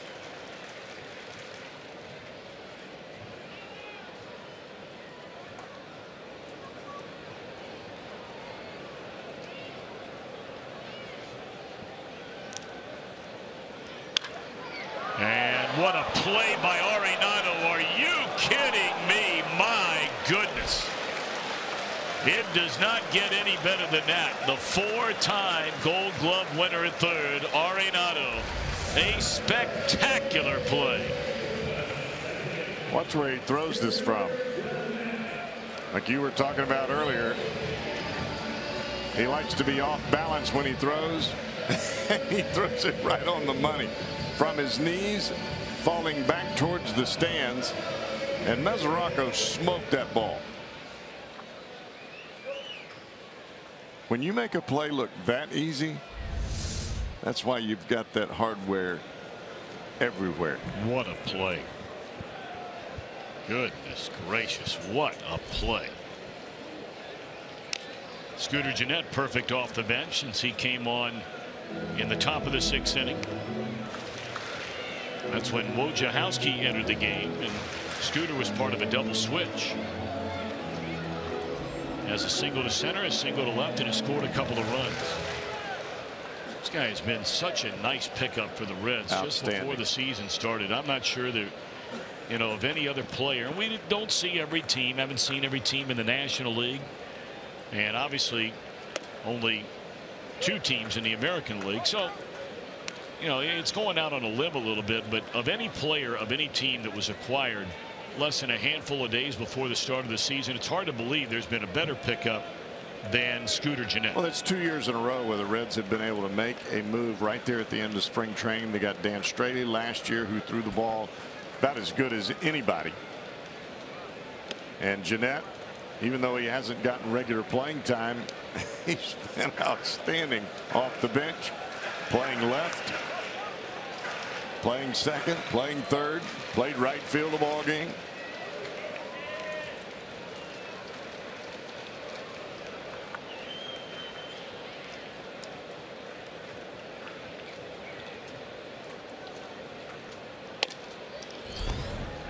Even though Mesoraco was robbed of a hit right there because of a great play by Arenado, he's starting to look more and more like the Devin that we saw 2 years ago when he was hot and heavy at the plate. And that's back when he was hitting in the middle of the lineup. And that was 2014 when Mesoraco hit the 25 home runs, drove in 80. He basically has missed all of 15, all of 16, started 17 on the disabled list. I mean, when the Reds signed this guy, you know, ahead of arbitration and free agency, 4 years, upwards of nearly $30 million, they were thinking about a guy to hit 25, 30 home runs, drive in 90 to 100 runs, batting cleanup in the middle of your lineup. And it has not happened, and now this the 3rd year of that 4-year contract. Just had really, really bad luck. Gennett out of there on strike. So here we go. Wojciechowski has never won a major league game. He has only pitched in a total of 5 major league games before today. He will take the mound to try and nail down the win 3 outs away.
Wojciechowski is the story on the mound today for the Reds. He has just come out aggressive, pounding the strike zone, keeping the ball down. It's not that he's struck out every batter that he's faced. It's the fact that he's gotten everybody out that he's faced. And when you come in a ball game where the Reds finally are able to put some big numbers on the board, you've taken a lead, this is the kind of pitching performance that you need. Aggressive and getting after it. All right, so this is fun to watch. Perfect 3 innings, 29 pitches for Asher Wojciechowski. 3 outs to go from his first major league win. How about that breaking ball? And a first pitch had Mark Reynolds way off balance. It's a young man signed originally. He was a first-round pick. That's how highly thought of coming out of the Citadel was Asher Wojciechowski. The 41st pick overall in the June 2010 draft by the Toronto Blue Jays. He was traded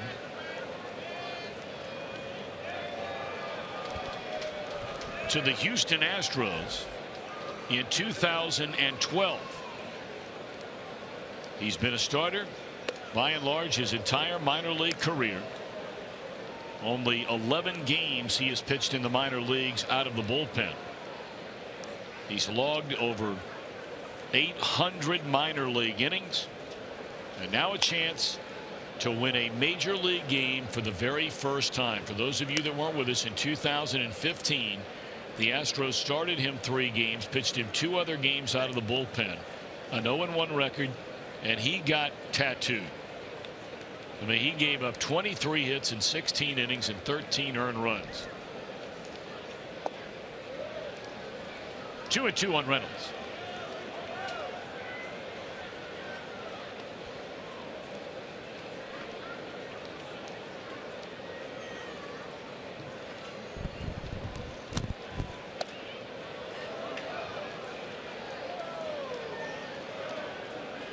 Well, Cowboy told you that the Reds have Raisel Iglesias throwing down there in the bullpen.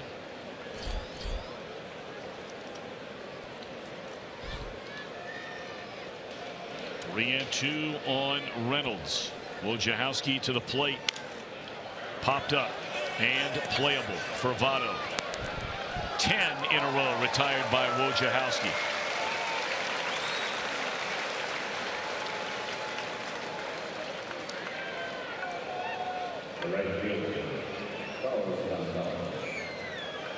He came into this game with the Reds behind 8-4. Had a 1-2-3 6th inning, and then the Reds exploded to take the lead with the 6 runs in the bottom of the 6th inning. Tacked on 2 more in the 7th. And now the batter, Carlos Gonzalez.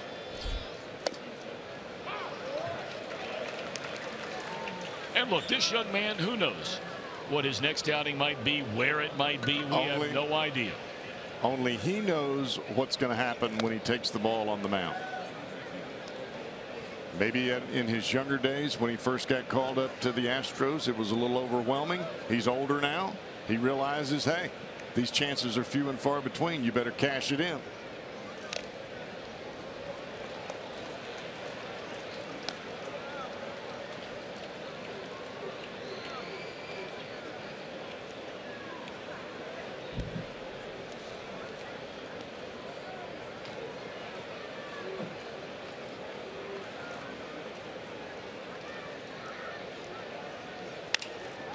Jam shot fly ball into right. 11 in a row retired by Wojciechowski. He is 1 out away from 4 perfect innings in his first major league win.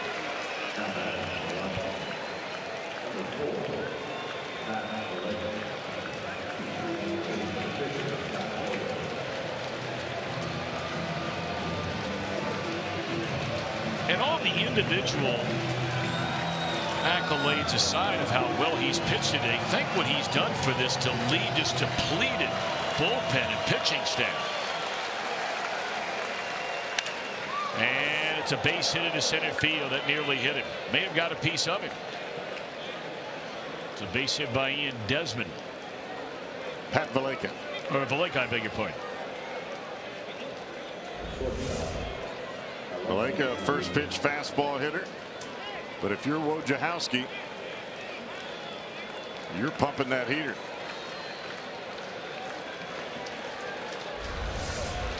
And Brian Price is going to go to the bullpen and bring on Raisel Iglesias.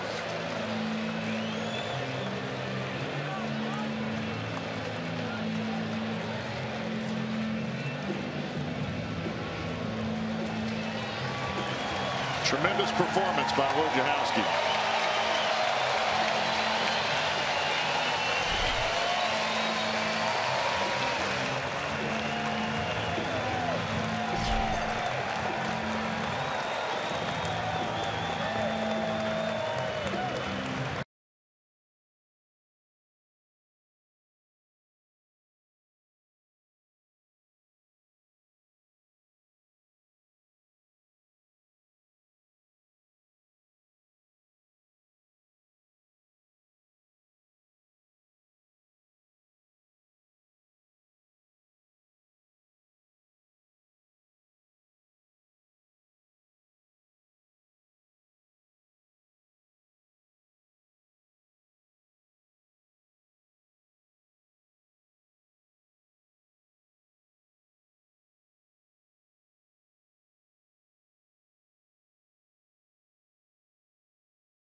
Eleven in a row, allows a single with 2 outs here in the 9th inning. Reds leading by 4. This is not a save situation, and Brian Price will bring in his closer.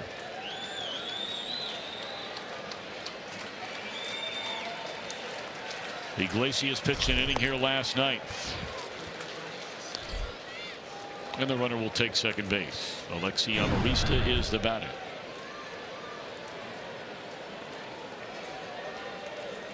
We almost saw that reaction from Zach Cozart after the manager Price came out of the dugout and took the ball. You know, he just kind of pumped his hand in the glove as if to say, man, I wish that kid could have finished it up. Not suggesting he's wondering and trying to manage a team, but I think everybody out there is rooting for a guy who pitched the way he did today.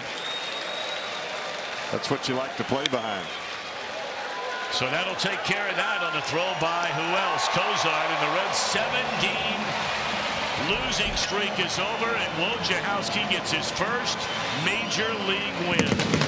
3 2/3 innings of one-hit shutout baseball, and the Reds come back from an 8-3 deficit. They score 6 runs in the bottom of the 6th inning to take the lead and win it by a final count of 12-8. We're back with more in a moment.